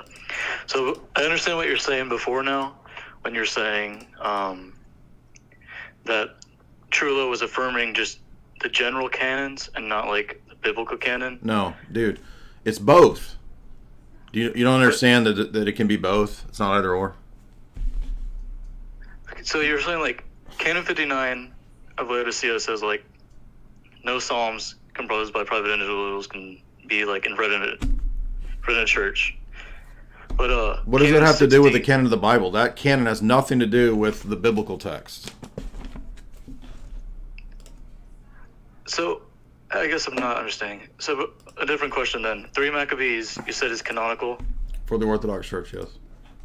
But that isn't in Carthage. So why is that canonical? Why what? Why is 3 Maccabees canonical if Carthage doesn't include it, but Carthage is the biblical canon affirmed by Trullo? Well, sometimes the ancient collections would group these books together and just call them all Maccabees. So I don't know exactly which canon are you talking about? You said Trullo affirms the biblical canon of Carthage, right? Yes. But Carthage has 2 Maccabees and not 3. Yeah, but sometimes these books are all grouped together, so and again, it's not even a huge deal, as I said a minute ago, if there's an extra book, if the Russian canon has an extra book. So probably the Russian canon has the extra Maccabees and the extra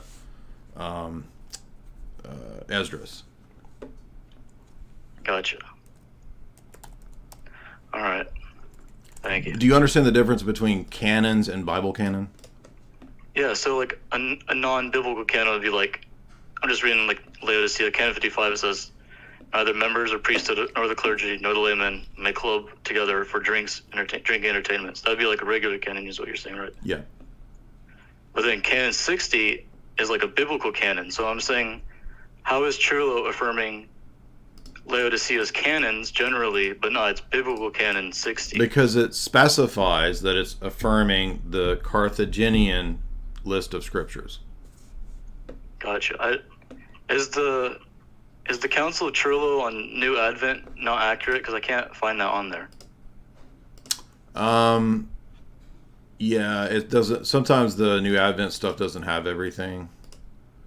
Because that's part of why I was confused earlier also, because you were saying it like calls out the biblical canon of Carthage specifically, but I had it up and I could not find it, so I didn't know what you were referring to. But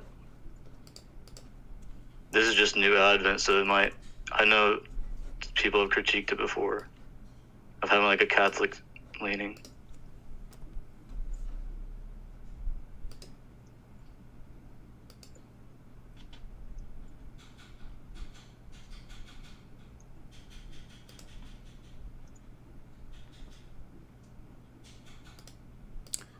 If you go to the Fordham list, it has everything on there, including all the notes.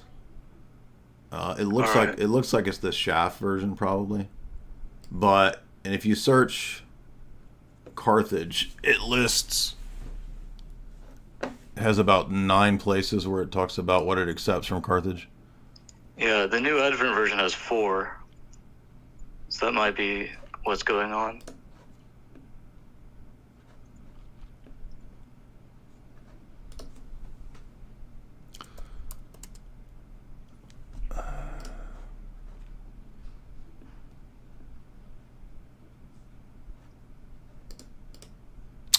It does list. I just forget which canon it is. It does list the text of the Bible in Trollo, but I just don't remember which number it is.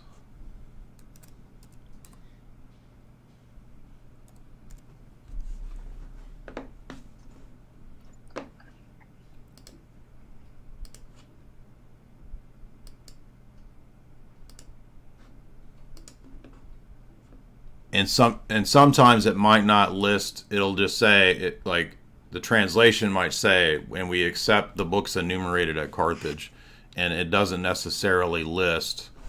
So you might actually have to go to Carthage's list of the books of the Bible. Mm-hmm. But some translations of Trollo will list the actual. But you might have to go to like a Orthodox website to find that. All right, I'll look off New Advent, because New Advent only mentions Carthage 4 times, not 9 like you were saying. Well, keep in mind, there's not one Council of Carthage. There's a whole bunch, and not everything is accepted from every Council of Carthage. It's just specifically the one that's like 4, I can't remember, 419, 417, that has the specific canon. So you would say, because Carthage is... I think it's 419 is what Carthage... is what Trollo is accepting. So you would say, like, when Trullo mentions, like, the canons of Laodicea, because it mentions the biblical canon of Carthage elsewhere, it's not including canon 60 of Laodicea? Well, I mean, I don't even understand what you're saying is the problem with that canon of Laodicea. What's the problem? So it's saying Trullo affirms the canons of Laodicea. The canon 60 of Laodicea is a biblical canon. But you would say because it elsewhere... and it says, like, explicitly Carthage is the biblical canon. Canon 60 is not a part of that. Right. Well, you have to keep in mind, too, in the Orthodox Church, the canons are interpreted by the bishops. So there's not like... this is not like the Pharisees, where like canons are like laws from God. Mm-hmm. So in other words, if you get more into Orthodox, you'll find out that the different canons throughout history, they're church law to be applied at certain times in certain places. So yes, they can say, we accept the canons of Laodicea, but we accept the canons of Carthage for the Bible. Gotcha. And by the way, Canon 60 is considered dubious, according to even scholars. Like, yeah, even I've seen that. But let's see, I'm looking at the canon as it's listed here.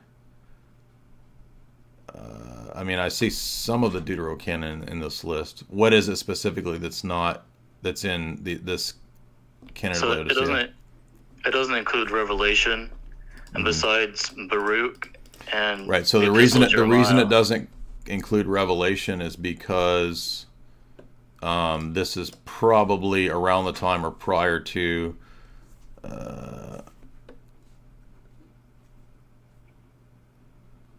okay, so there's different canons of there's different councils of Laodicea, but I guess I'm assuming it's this one. So so it was right around this was right after the time that Athanasius convinced Rome that the book of Revelation was part of the canon. So you have to take this in historical context, that just because it's the canon of Laodicea doesn't mean that we're going to accept that canon of Scripture. Does that make sense? Yeah, and would it be the same thing for the apostolic canons? Because apostolic 85 is where that canon is. They're just not, that part is not accepted. You said 85? Yeah, the apostolic canons.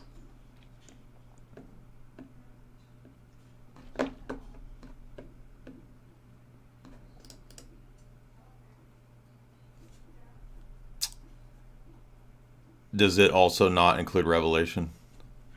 Well, no. We know we don't accept this one because this one includes the letters of Clement. So yeah, nobody accepts that canon, that list. Well, that's what Trullo is making. Trullo said accept the apostolic canons, right? But and that would include Canon 85. Probably not. All right. Because they're going to specify. I'm going from memory. I haven't looked at this in like 3 or 4 years, but let's see. Okay, the problem here we go. So what I'm referring to is where it says wisdom is excluded in 3 Maccabees on Trullo, but that isn't in Carthage. So it looks like it's Carthage 397 that is what Trullo is referring to. Yeah, I think the canon lists, yeah. That one has 2 Maccabees, 2 books of Maccabees. Mm-hmm. Yeah, I'm not actually sure about the history of why specifically 3rd Maccabees is in the Orthodox Bible, because I think it's one of the ones that the Roman Catholics don't accept 3rd Maccabees. It's not in there. Yeah.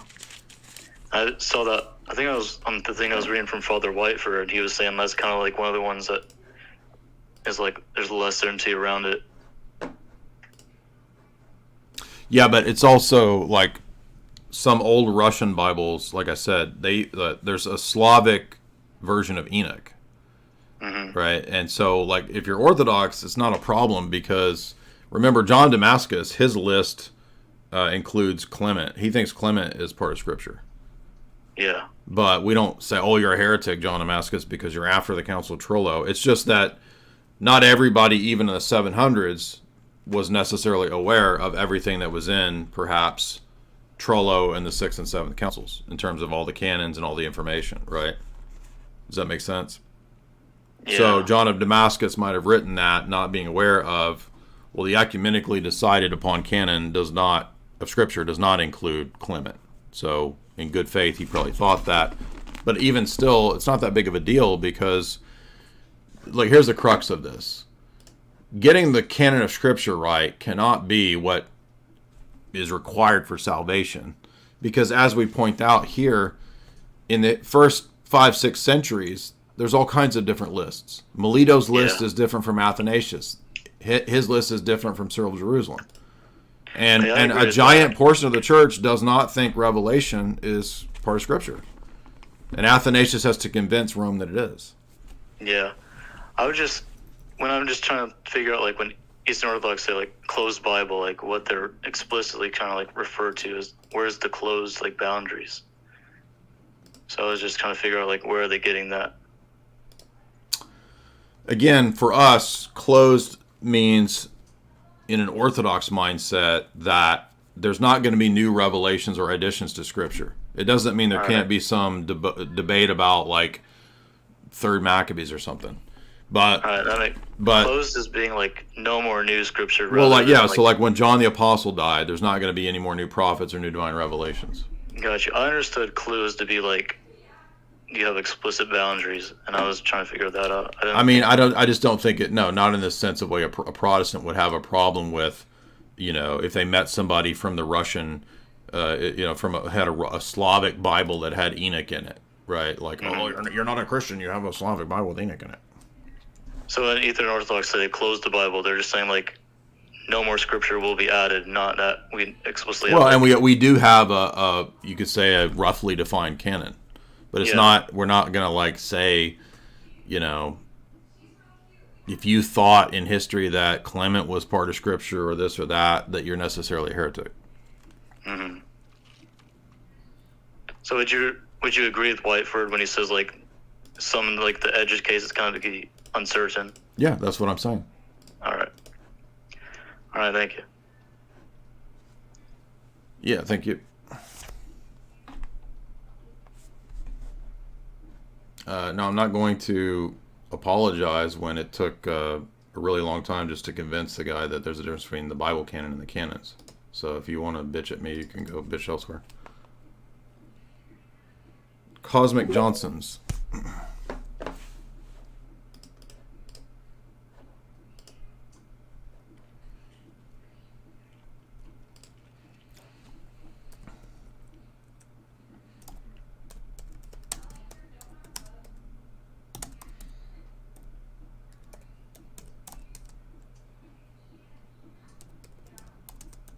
Go ahead, man. What's up? Cosmic.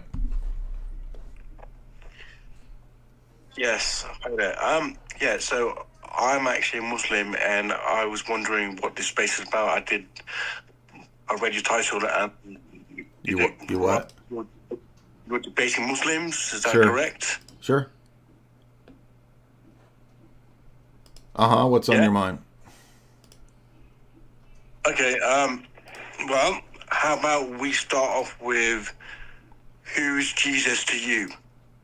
And what version of Christianity do you follow? Like, do you believe that Jesus was God, the Son of God? We're Orthodox, so he's the second person of the Godhead. He's the Son of God from all eternity.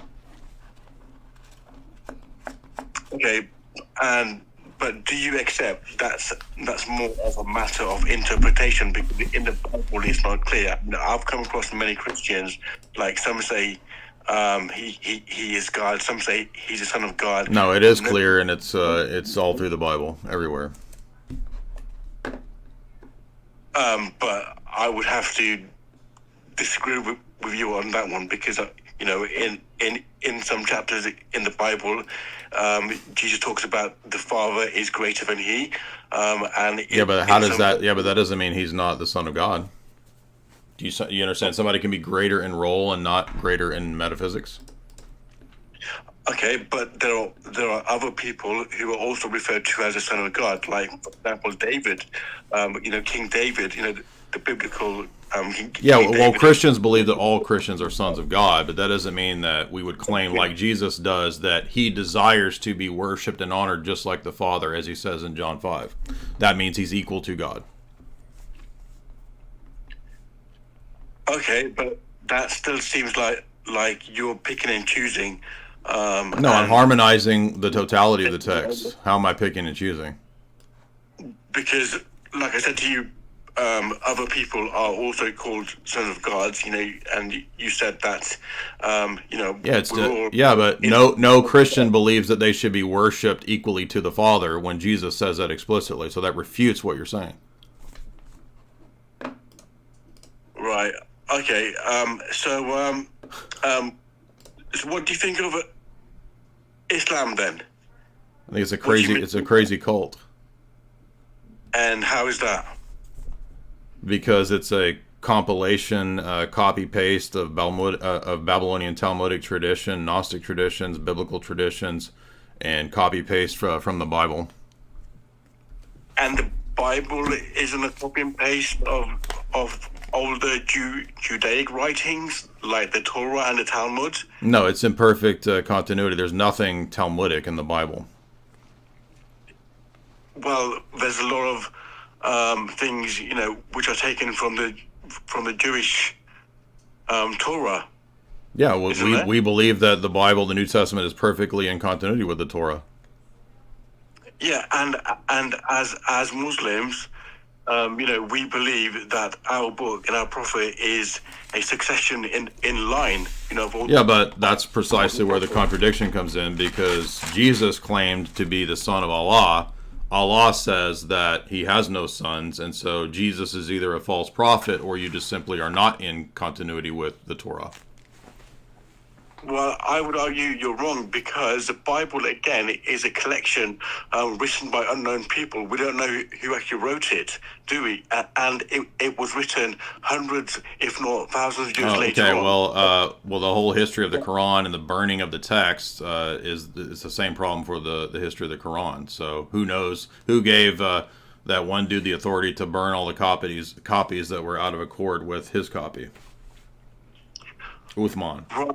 So the main difference between the written account of the Quran and the Christian Bible is this, sir, is that there are millions of people today that have memorized the Quran, and there always has been. Whereas I don't know a single That's a fallacy. That has nothing to do with whether it's true or false. So you don't know basic fallacies.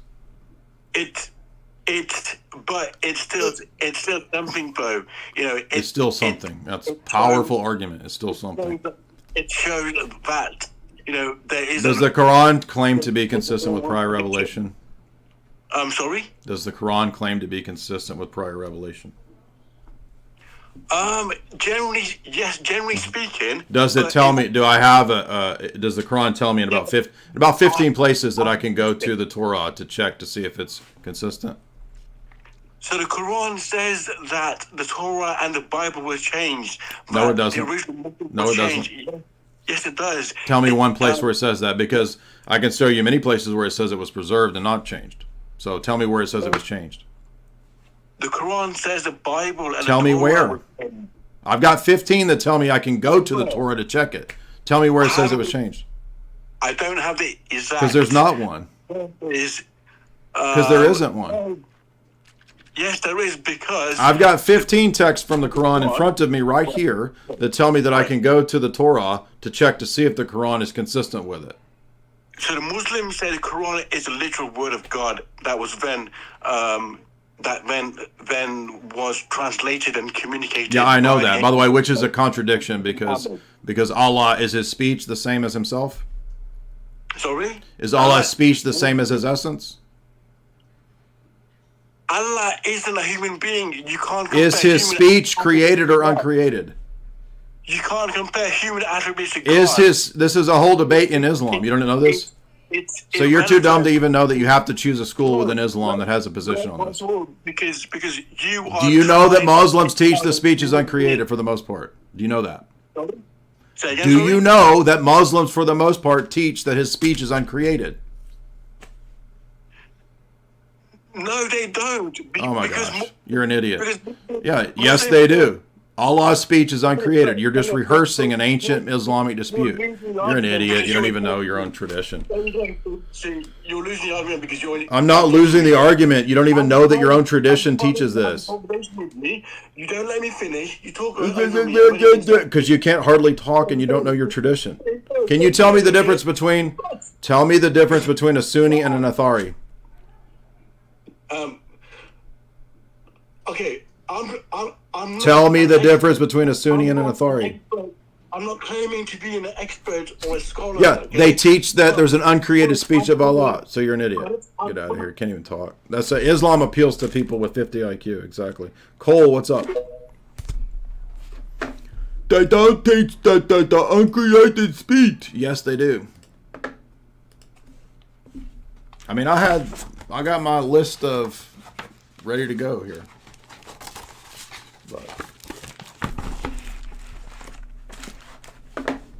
The Athari teach that God has parts openly. The Sunni teach. The Ash'ari teach that God has uncreated speech. It's not even controversial. Literally every top Muslim on the internet says that Allah's speech is uncreated. Cole, what's up?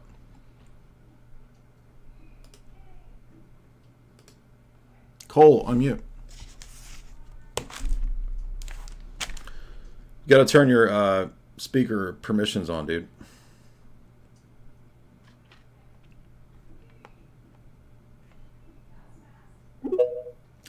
Greg. Old Greg. Hello? Yep. Oh, thank you. So I came to Orthodoxy like 3 months ago, and I was just wondering if you could give me some good books of Orthodox theology. Yeah, I would say read Pomazanski's Orthodox Dogmatics. I would say read Orthodox Church by Meyendorff. I would say 5 Theological Orations of Gregory Nazianzus. Luke. He didn't even know that they teach the speech of Allah is uncreated. In fact, I don't even know of any. There's no Muslims that deny that, except maybe Quran only. I don't know any Muslims that deny that. Hello? Yep. Am I speaking? Yep. Oh, what's up?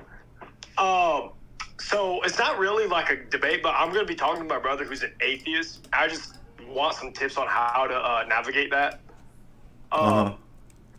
Should I not appeal to the gospel first? Should I try to break down his worldview? Because I've heard of your tag arguments. I love them. Yeah, I don't think if your brother's not going to care what the gospel say if he's an atheist. So. Right. Okay. Because everyone in my church is like, oh well, like the gospel can do so much. But I'm saying there's no way for someone who's such a stoned heart that would. What church are you in? What do you mean? Okay, so I guess I'm Okay, well, no. So you need to go learn about Orthodoxy before you start trying to debate people. I'm not trying to be rude to you, but you need to get into Orthodoxy first. Kamikaze, what's up?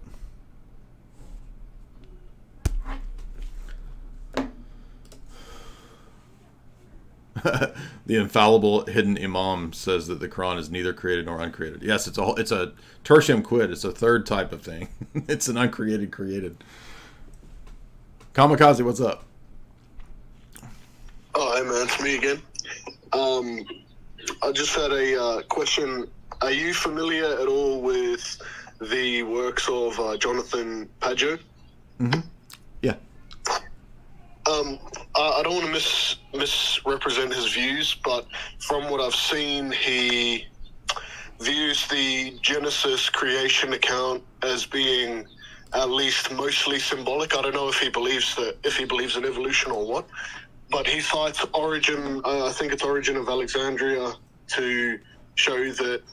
Come on, guys, this isn't supposed to be a scientific description of what happened in the creation. And I guess I just want to know if that's the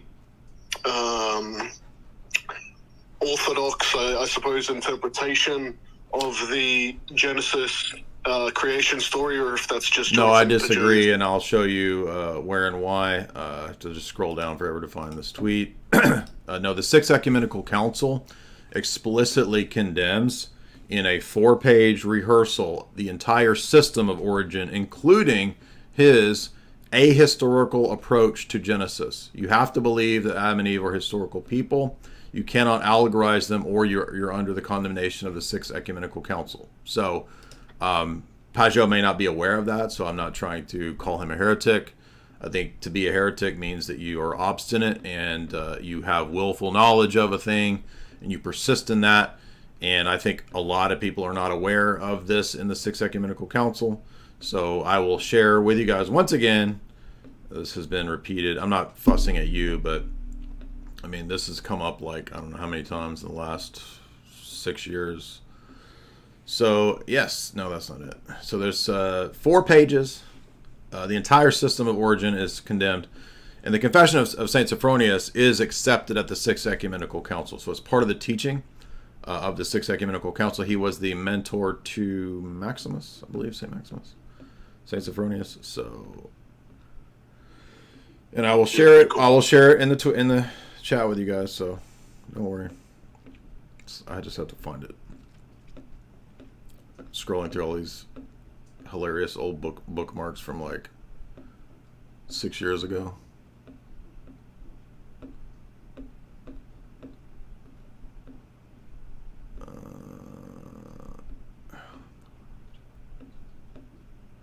I might have gone past it. Let me go back up here.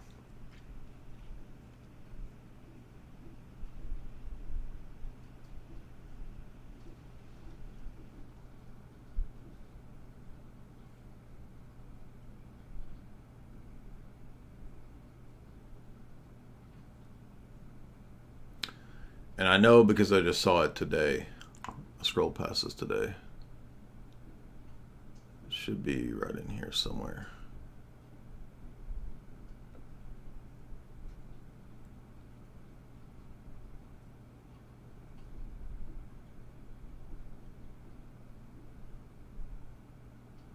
Here it is. The entire system of Origenism is condemned in the Sixth Council's acceptance of the Confession of St. Sophronius.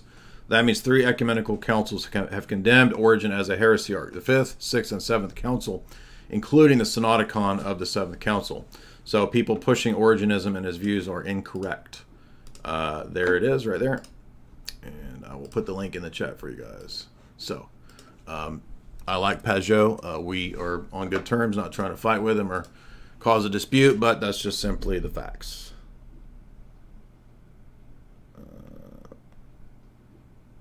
Gyro eater. He must be Greek. Although I guess you could be.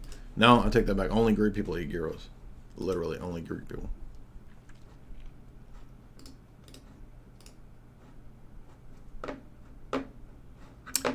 Go ahead.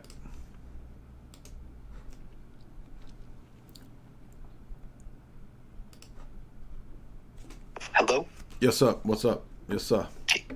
I just have a couple questions. What books and how would you retain the information you read from books? Like, what books would you recommend on orthodoxy specifically? Stuff like that. I mean, I just said that like 5 minutes ago. Oh, okay. So, just go back in the stream? Yeah. All right, thank you. Did you have another question? Oh, no, that's it. Oh, yeah. You want to be catechized first. So Orthodox Dogmatics by Pomazanski. Orthodox Church by Meyendorff.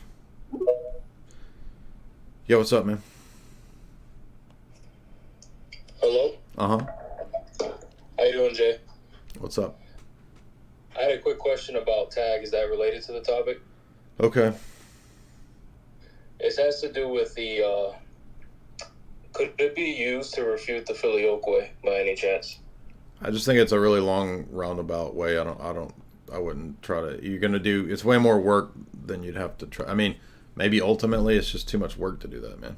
Golden retrieval. What's up? You keep wanting to fight. What's up? It's like going the long roundabout way to do that. Can you hear me? Uh-huh. Hey, so the first video I ever saw of you was when you debated Nick Fuentes. Do you remember that debate? Yeah. And I was really impressed because I never really saw him like get destroyed. And I kind of like, after I saw that, I started listening to what you had to say. Well, people think that I chose somebody young and independent. No, Nick wanted to do that debate, so it was not, I wasn't trying to pick on somebody.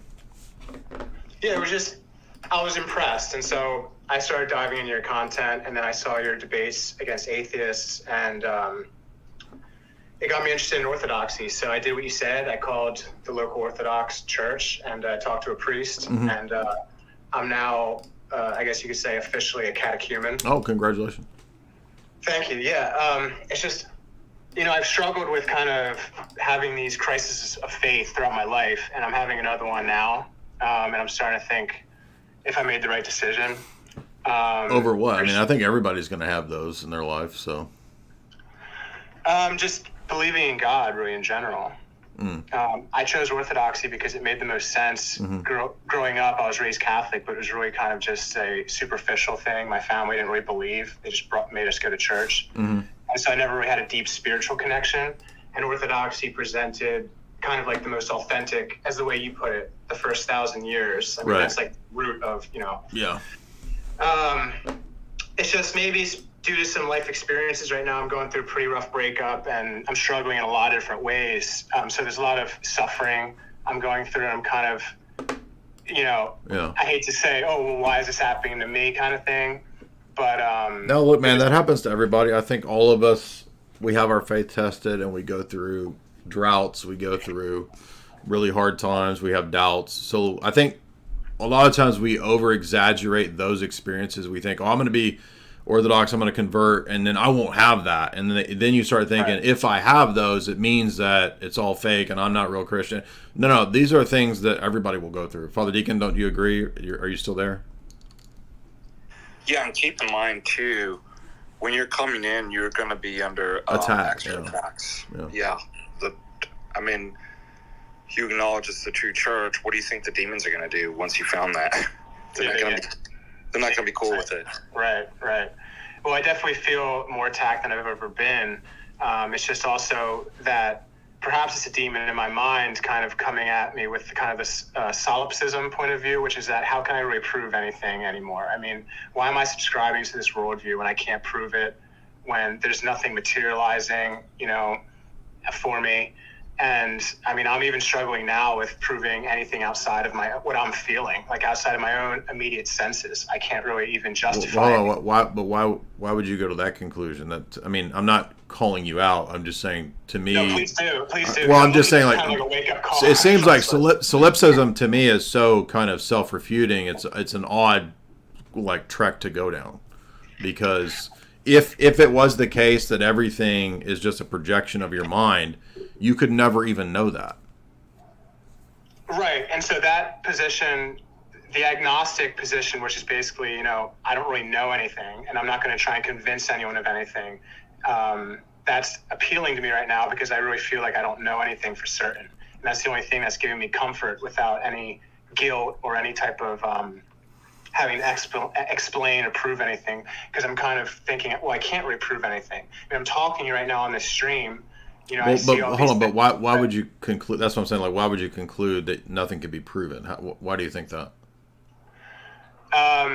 Because there's no proof. I mean, there's nothing that. Where's the proof? Well, that's a circle. You're just restating. Hold on.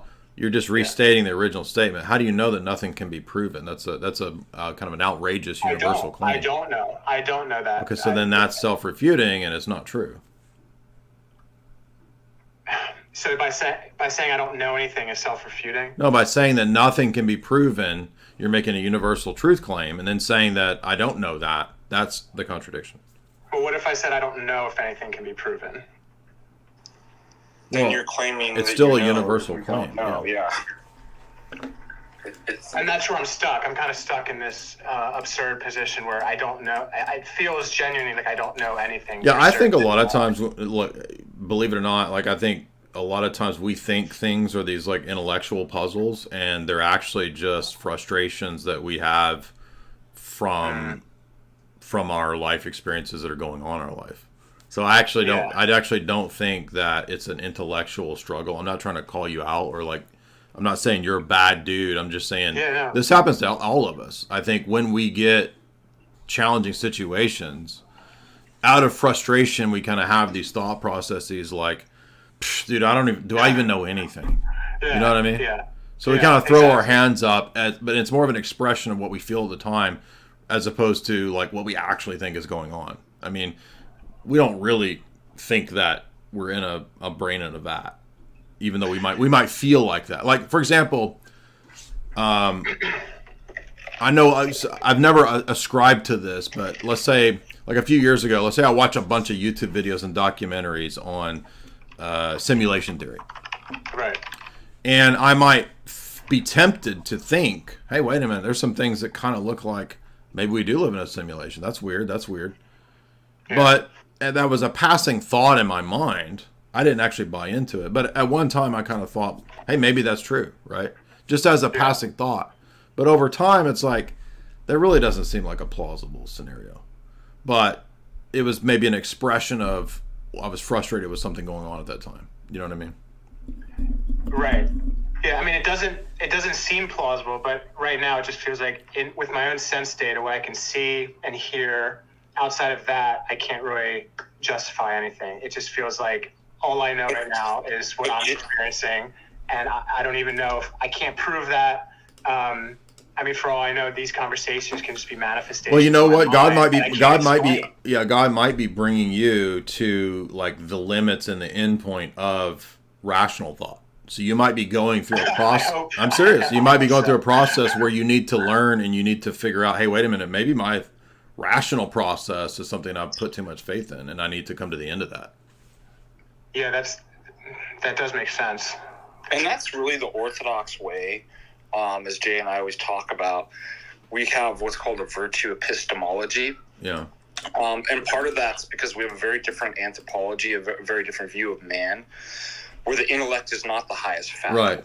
Yeah. Of knowing that it's the innermost recess of the soul, which the patristic sense is the nous, the eyes of the heart, that if you want proof, that's where it's to be found. Because your intellect can go wrong. Yeah, it's not ultimately an intellectual thing. That's the key. Yeah. And so these things are really clear. The devil presents them as an intellectual issue because he's a messenger. He sends intellectual messages to get you to doubt. So the way this is really resolved is it's not just another argument or a crash course through these philosophy courses and stuff like that, because there's plenty of people who go through that and they can't figure it out. So the real proof is a life in the church with Christ and healing and acquiring the spiritual virtues. And then you see without a shadow of a doubt. Yeah, I think literally a priest or somebody said this to me one time. When you're in this kind of a situation, the best thing to do is to stop thinking and running and doing the hamster wheel in your head over and over, but just go and like bask in the liturgy. Yeah. I've missed church the past few weeks because I've allowed myself to kind of, be lost. Well, look, yeah, don't beat yourself up because this happens to everybody. So don't beat yourself up over that. Thanks, man. I appreciate that. Yeah. I'll reflect on this, and please send your prayers. Have you read a good book on this very topic? Have you read Screwtape Letters? No, I haven't. I think you should read that. What is it called? C.S. Lewis, Screwtape Letters. It's a classic. You got to read that. All right. Yeah, thanks, man. I'll look into that. It actually addresses exactly what you're talking about. So check that out. Tribe Called Jake. What's up, man?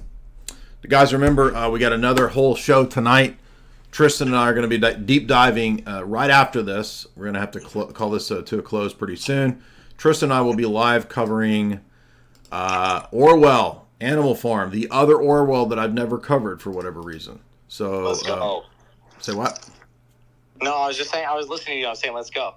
Yeah, so right here, 9 p.m., about 30 minutes from now, Tristan and I will be covering Animal Farm, the movie and the novel. Why did the CIA buy the rights to this and make this movie? We'll be cutting it up, chopping it up in about 30 minutes. What's up, man? Damn, that shit sounds awesome. I can't wait to hear that. Yo, Jay,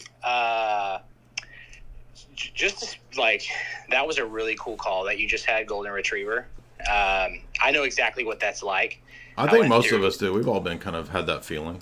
Exactly. Like I went through a separation, had 5 kids. I was a Protestant pastor for 5 years at a Pentecostal church. Whoa. And I went through this huge crisis where I left the church and I still had a lot of faith. Went through a separation, and then I found Orthodoxy. And I feel like you Father Deacon and Jay, I think the whole crux of that whole point is like your experiences don't determine whether or not, God is real or the Orthodox Church is the true church. I thought that was just really cool. One thing I've learned from this too is like our own personal feelings and thoughts, they're shifting all the time, like shifting sands. Yeah. So, when you're 20, you might think simulation theory sounds really cool and explains everything. And by the time you're 25, you might think, oh, that was so stupid. Now I believe in Hindu mysticism. And by the time you're 30, oh, that was also stupid. Now I believe in Islam. Right? I mean, you got to be pretty dumb to go there, but you know what I'm saying? Like, so, I mean, we're shifting and unstable, and, you know, our wills are always vacillating. Our thoughts are always vacillating. And that's why, you know, Christ is, you know, the rock. You build your house upon the rock, not upon the sand. That's good. All right, so quick questions. These are probably quick fire. So how do you determine when a Protestant denomination is a cult or not? Like, where I don't think there's any like perfect specific scientific definition. I just think that there's going to be case by case scenario where it checks enough boxes to be like, I did a top 10 cult signs of a cult. I remember that. Yeah, that was just recently, right? Yeah, a couple days ago. But then that was based on I had done an interview with a girl who's like a psychiatrist. I forget her name, but I mean, you're gonna find commonalities of that manifestation. Like, could be potentially anywhere. I mean, in other words, just because, I mean, you might conceivably find an Orthodox situation to where somebody is tempted to become a guru. I mean, there's been a few, say, monasteries that have fallen into this where, I mean, they're not prominent, but just a couple instances I can think of to where, you know, you got this weird guy in a monastery and he starts becoming like a cult leader and he's abusive. And so that can happen in any place. It's not like, oh, Orthodoxy is immune to having these kinds of situations. But I don't know. Right. I'm rambling, but you get the idea. Yeah. So then really what's the difference between Protestantism? If Protestantism has these pockets of, you know, heresy or doctrinal errors, granted they're probably way more in volume than the Orthodox Church, but then in principle the Orthodox have the same issue, right? We have saints who have positions that the church doesn't hold. So then how do you how are those not the same? I don't think it's cult is simply just getting something theologically wrong. I've written something about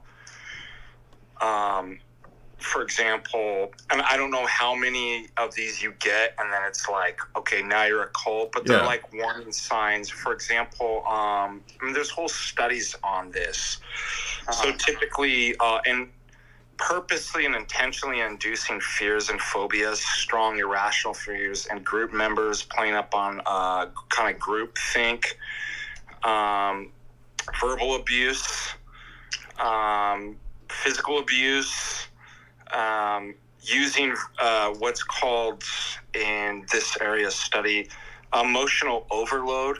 So manipulation of emotions is designed to create an emotional overload, and the reason why is it's to get you to stop thinking. Mm-hmm. Right. Also, like I said, group think. Typically, creation of loaded language and jargons that really don't kind of have any meaning. You know, like 15-dimension. Blah blah blah that we heard. Excuse me. Do not call her Time Lord Status into question. Yeah. Now again, here's one that's not in of itself, but typically identify full uniforms and clothing, stuff like that. So that one, obviously, monastics have that, but it's not that in itself something that would make a cult.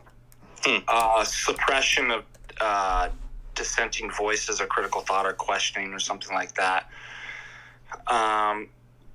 Typically speaking in one voice, creating echo chambers, so isolation, purposeful isolation and control over every aspect of one's life, so that you don't talk to family members or depersonalization is what I think you're looking at. What? So this isn't meant to I didn't mean to cut. If you had more, Father Deacon, I didn't mean to cut you off. I was just. Yeah, because I'm gonna have to go teach a class in like 1 minute. But non-falsifiability, creating non-fi, so like you can just explain everything away. Creation of a kind of elitist mentality. You typically get this in kind of Gnostic cults, Masonry and stuff like that. Scientology, typically ends justify the means is often used. So are you starting to kind of see, lack of transparency? So creating systems in which you can't actually kind of see. You're describing an evangelical Protestant church. But there's a lot of it in there. Hiding true intent, leader enforcer classes, so groups. Think about like in Scientology is created. I came from are you guys familiar with the ARC churches?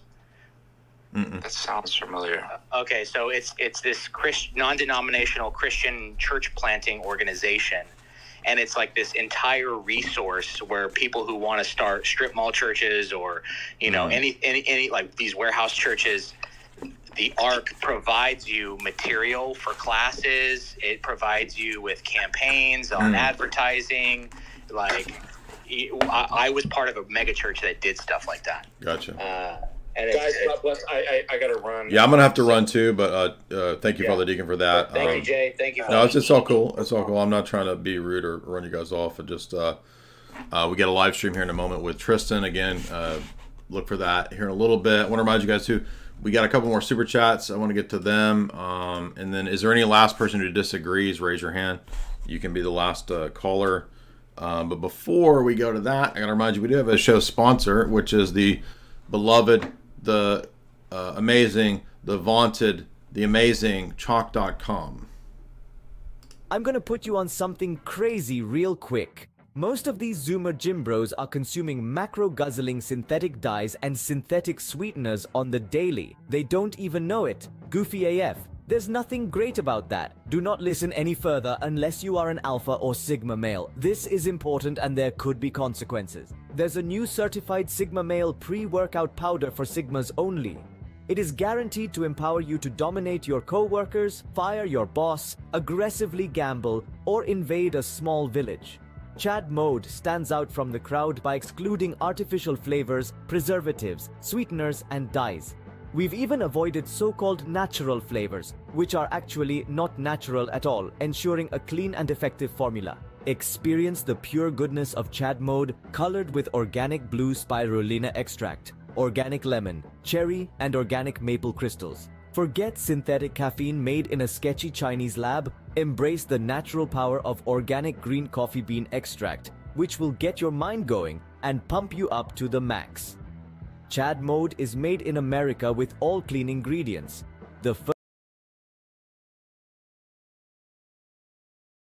Guys, remember, head over to chalk.com. That is CHOQ.com. We got a couple more people who disagree.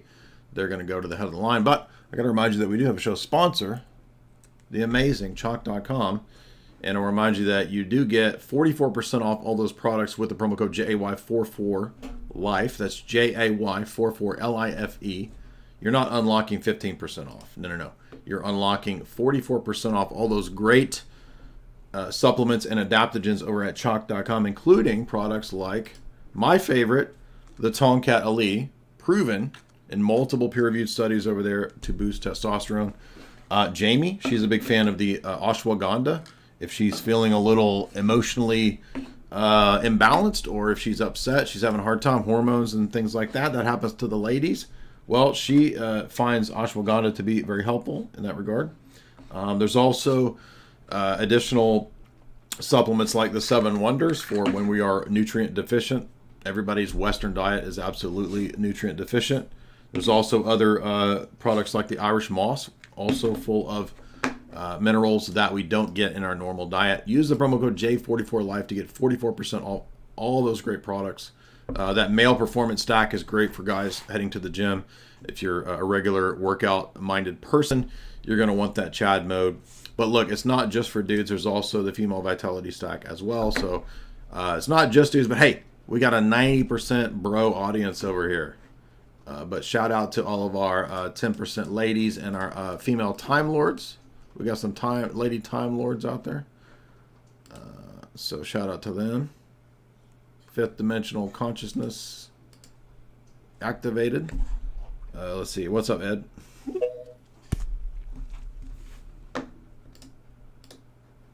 EDD, what's up? Erectile dysfunction. I'm just joking. What's up, Ed? once again, back on the show. What's going on, man? What's up? No, I just wanted to say that I vehemently disagree with the meathead, Muhammad Hijab. I vehemently disagree with the cult of Mormonism and LDS and whoever that bonobo was that was on the show earlier, yapping about his interpretation of... I meant, do you disagree with me, bro? You cheated again to get up here to the phone. I cheated, I did. I'm sorry, I was dishonest. Okay. But, hey, I ordered that book that you told me to order last time I was on, the After 900 Years. And it is on its way. I'll be looking forward to reading that. And hopefully in the future when you have more time, because I know you have to jump, we can discuss maybe refutes to deism. I'm having problems with... Wait, what? Discuss what? What'd you say? I said, hopefully next time we have more time, we can talk about refutes to deism. My brother is quite subscribed to deism. And okay. He's a deist, you're saying? Yes. Okay. So... Yeah, call back in and we'll talk deism. And, I think After 900 Years is, it's kind of, honestly, it's not that great of a book. It's just one of the key Catholic theologians kind of beginning to concede a lot of the Orthodox positions. And, he had a lot of influence at Vatican II. But Dvornik's book, Phocian Schism, was actually more a weightier book because he was a Uniate Eastern scholar. So he kind of has more weight than Congar, who's a, Thomist Dominican. But both texts are important. It's just that one's a lot more accessible, and it's only like what, 80, just 90 pages, so it's not a very long read. But even better than that book though, or even more concessions are made in the Alexandria document. So just go over here and read Alexandria document, synodality and primacy in the second millennium, and you've got even more admissions than either Dvornik or Congar. Let's see. Noah disagrees. What's up? Hello? Yes, sir. All right. So I'm like the other guy. I'm sorry. I kind of cheated, but I really have been waiting to ask this question the whole time I've been here. So I was hoping that'd be fine. Just a quick question about Romans 8:28-30. I don't know if you remember me. I was here a few days ago. I used to be a Calvinist. And this verse still kind of, I still kind of question it. If you want me to read it out, or you want to pull it up? You're talking about all things work together for the good for those that love God and are called according to His purpose. According to His purpose, yeah. For those who He foreknew, He also predestined to be conformed, etc., etc. Yeah, but you'll notice that in Paul's epistles, say like to the Ephesians, right? When he writes the epistle to the Ephesians, he writes to an actual visible group of people in Ephesus, where Timothy is the bishop that Paul appointed there, right? He laid hands on Timothy, right? And so that lets us know that he's calling an actual visible church with a bishop the predestined. So for us, predestination is a visible reality in Christ. And we would say the same thing for what's happening here in Romans 8. So it's a Calvinist assumption to think, but for this to actually work, right, he's actually just writing to the elect. He's not because you can't call the predestined the visible church at Ephesus. It would have to be only the invisible elect that he's writing to. Anyway, but thank you for that. What's up, man? I see you going crazy with Oh, I figured if I threw a fit enough that I would get picked. Well, we got to hurry up and close it out. What's on your mind? Yeah, I won't say what I was going to say since I don't want to take up any more time. But I was just gonna.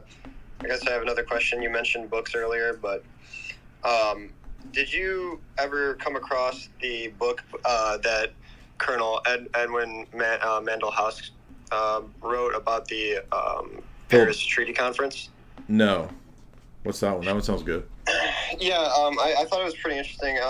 I found it on Amazon. I was browsing, and it's called like The Truth, or What Really Happened at the Paris Treaty Conference.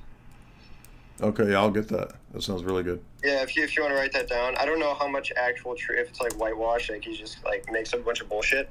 But maybe there's some admissions in there if you're into that. So no, I would imagine he's not bull crapping. I would imagine he's admitting stuff in that. Yeah. All right. Yeah, that's all I got. Is it called Colonel House in Paris: A Study of American Policy? Is that it? I don't think that's it. It was. You know what? I'll find it and I'll just super chat it to you. Okay, appreciate it, man. Yeah, no problem.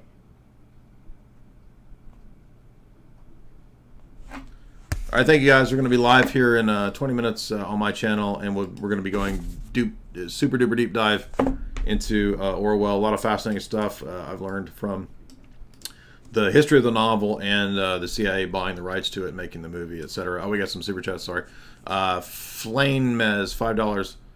Please follow Brother Billy's Gospel Hour. Oh, that was like one of the first YouTube skits I uploaded. I forgot about that. That was like old school, like that's like one of my third or fourth videos ever uploaded.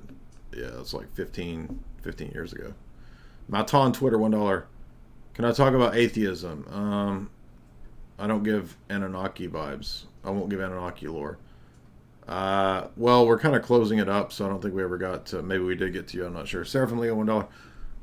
Lauren, the Time Lord, traveled through the Franzia verse in her. This is my old joke. You can't take my Doctor Who and the Retardus. That's my joke, by the way.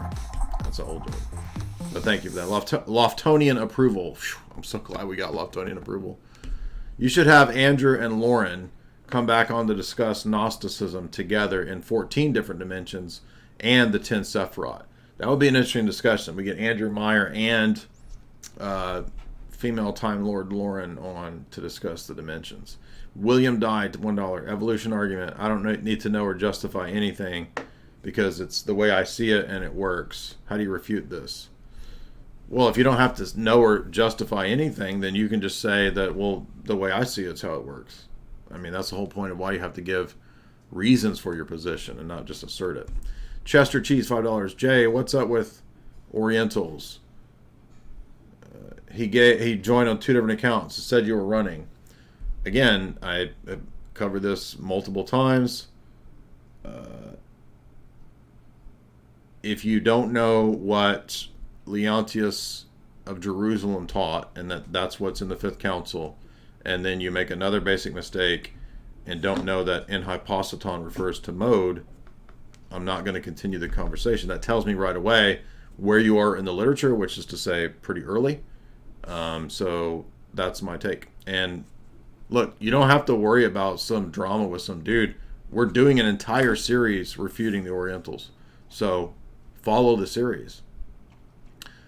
Maud on $1. Thank you for letting me speak. How would you refute another claim? Whales have hip bones, therefore the legs decided to go back into the water. Therefore humans are monkeys. I can't refute that. So I would actually say that whales have THICCC hip bones. Thick. Whales be thick. And that proves evolution. Funko Bird, $10.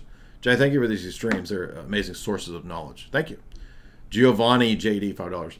In your old article, this is an old article, excuse me, Numbers Prove God, you say, you jump in the conclusion. I'm not following you. How does having an understanding of non-material concepts of infinity lead to God?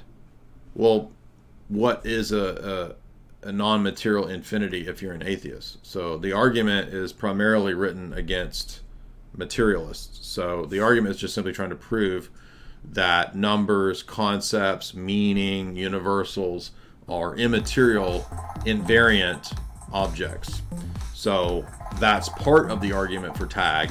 And no, in that old article, I probably didn't go through all the tag stuff. I just kind of said, look, these things point to immaterial realities, and that's how we would get to God. Mika, Romanian Crusader, $10. What is the best way to retain what you read from books? Well, again, guys, I've tried to tell you many times that my strategy, and I don't know how you work for retaining things, but my strategy for retaining things is going to be stuff like, if I read a page and I underline and I make notes, If it's a really important page that I might refer back to, I summarize the important part on the page with a note. So that has always worked for me.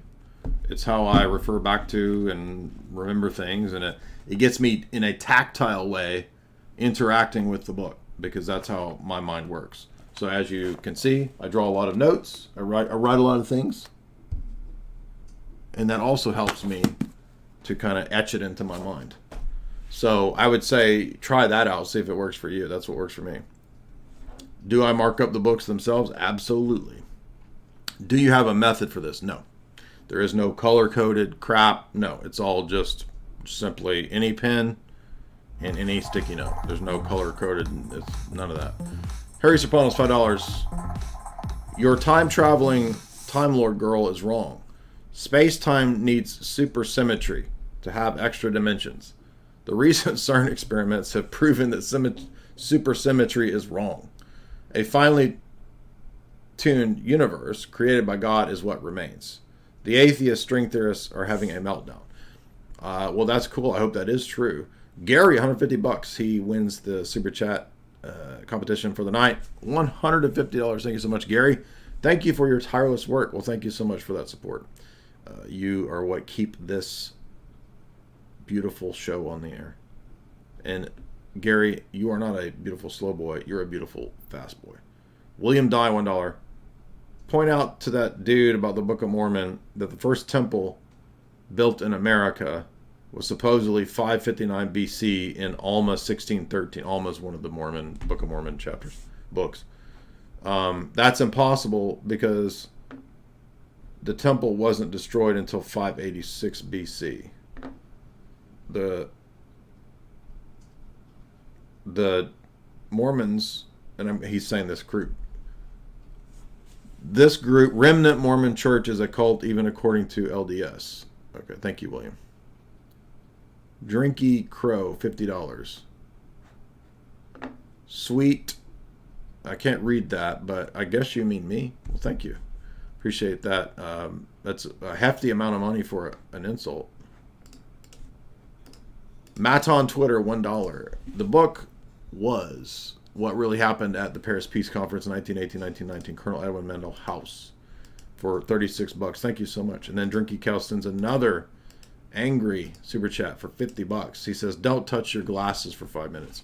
The reason I touch the glasses is because I hate glasses, and these are dime store reading glasses, and they don't fit. And so I'm always having to move them because they slide down. So that's why I do that. But it has nothing to do with some sort of nervous tick. I literally have to wear these stupid things, which I hate.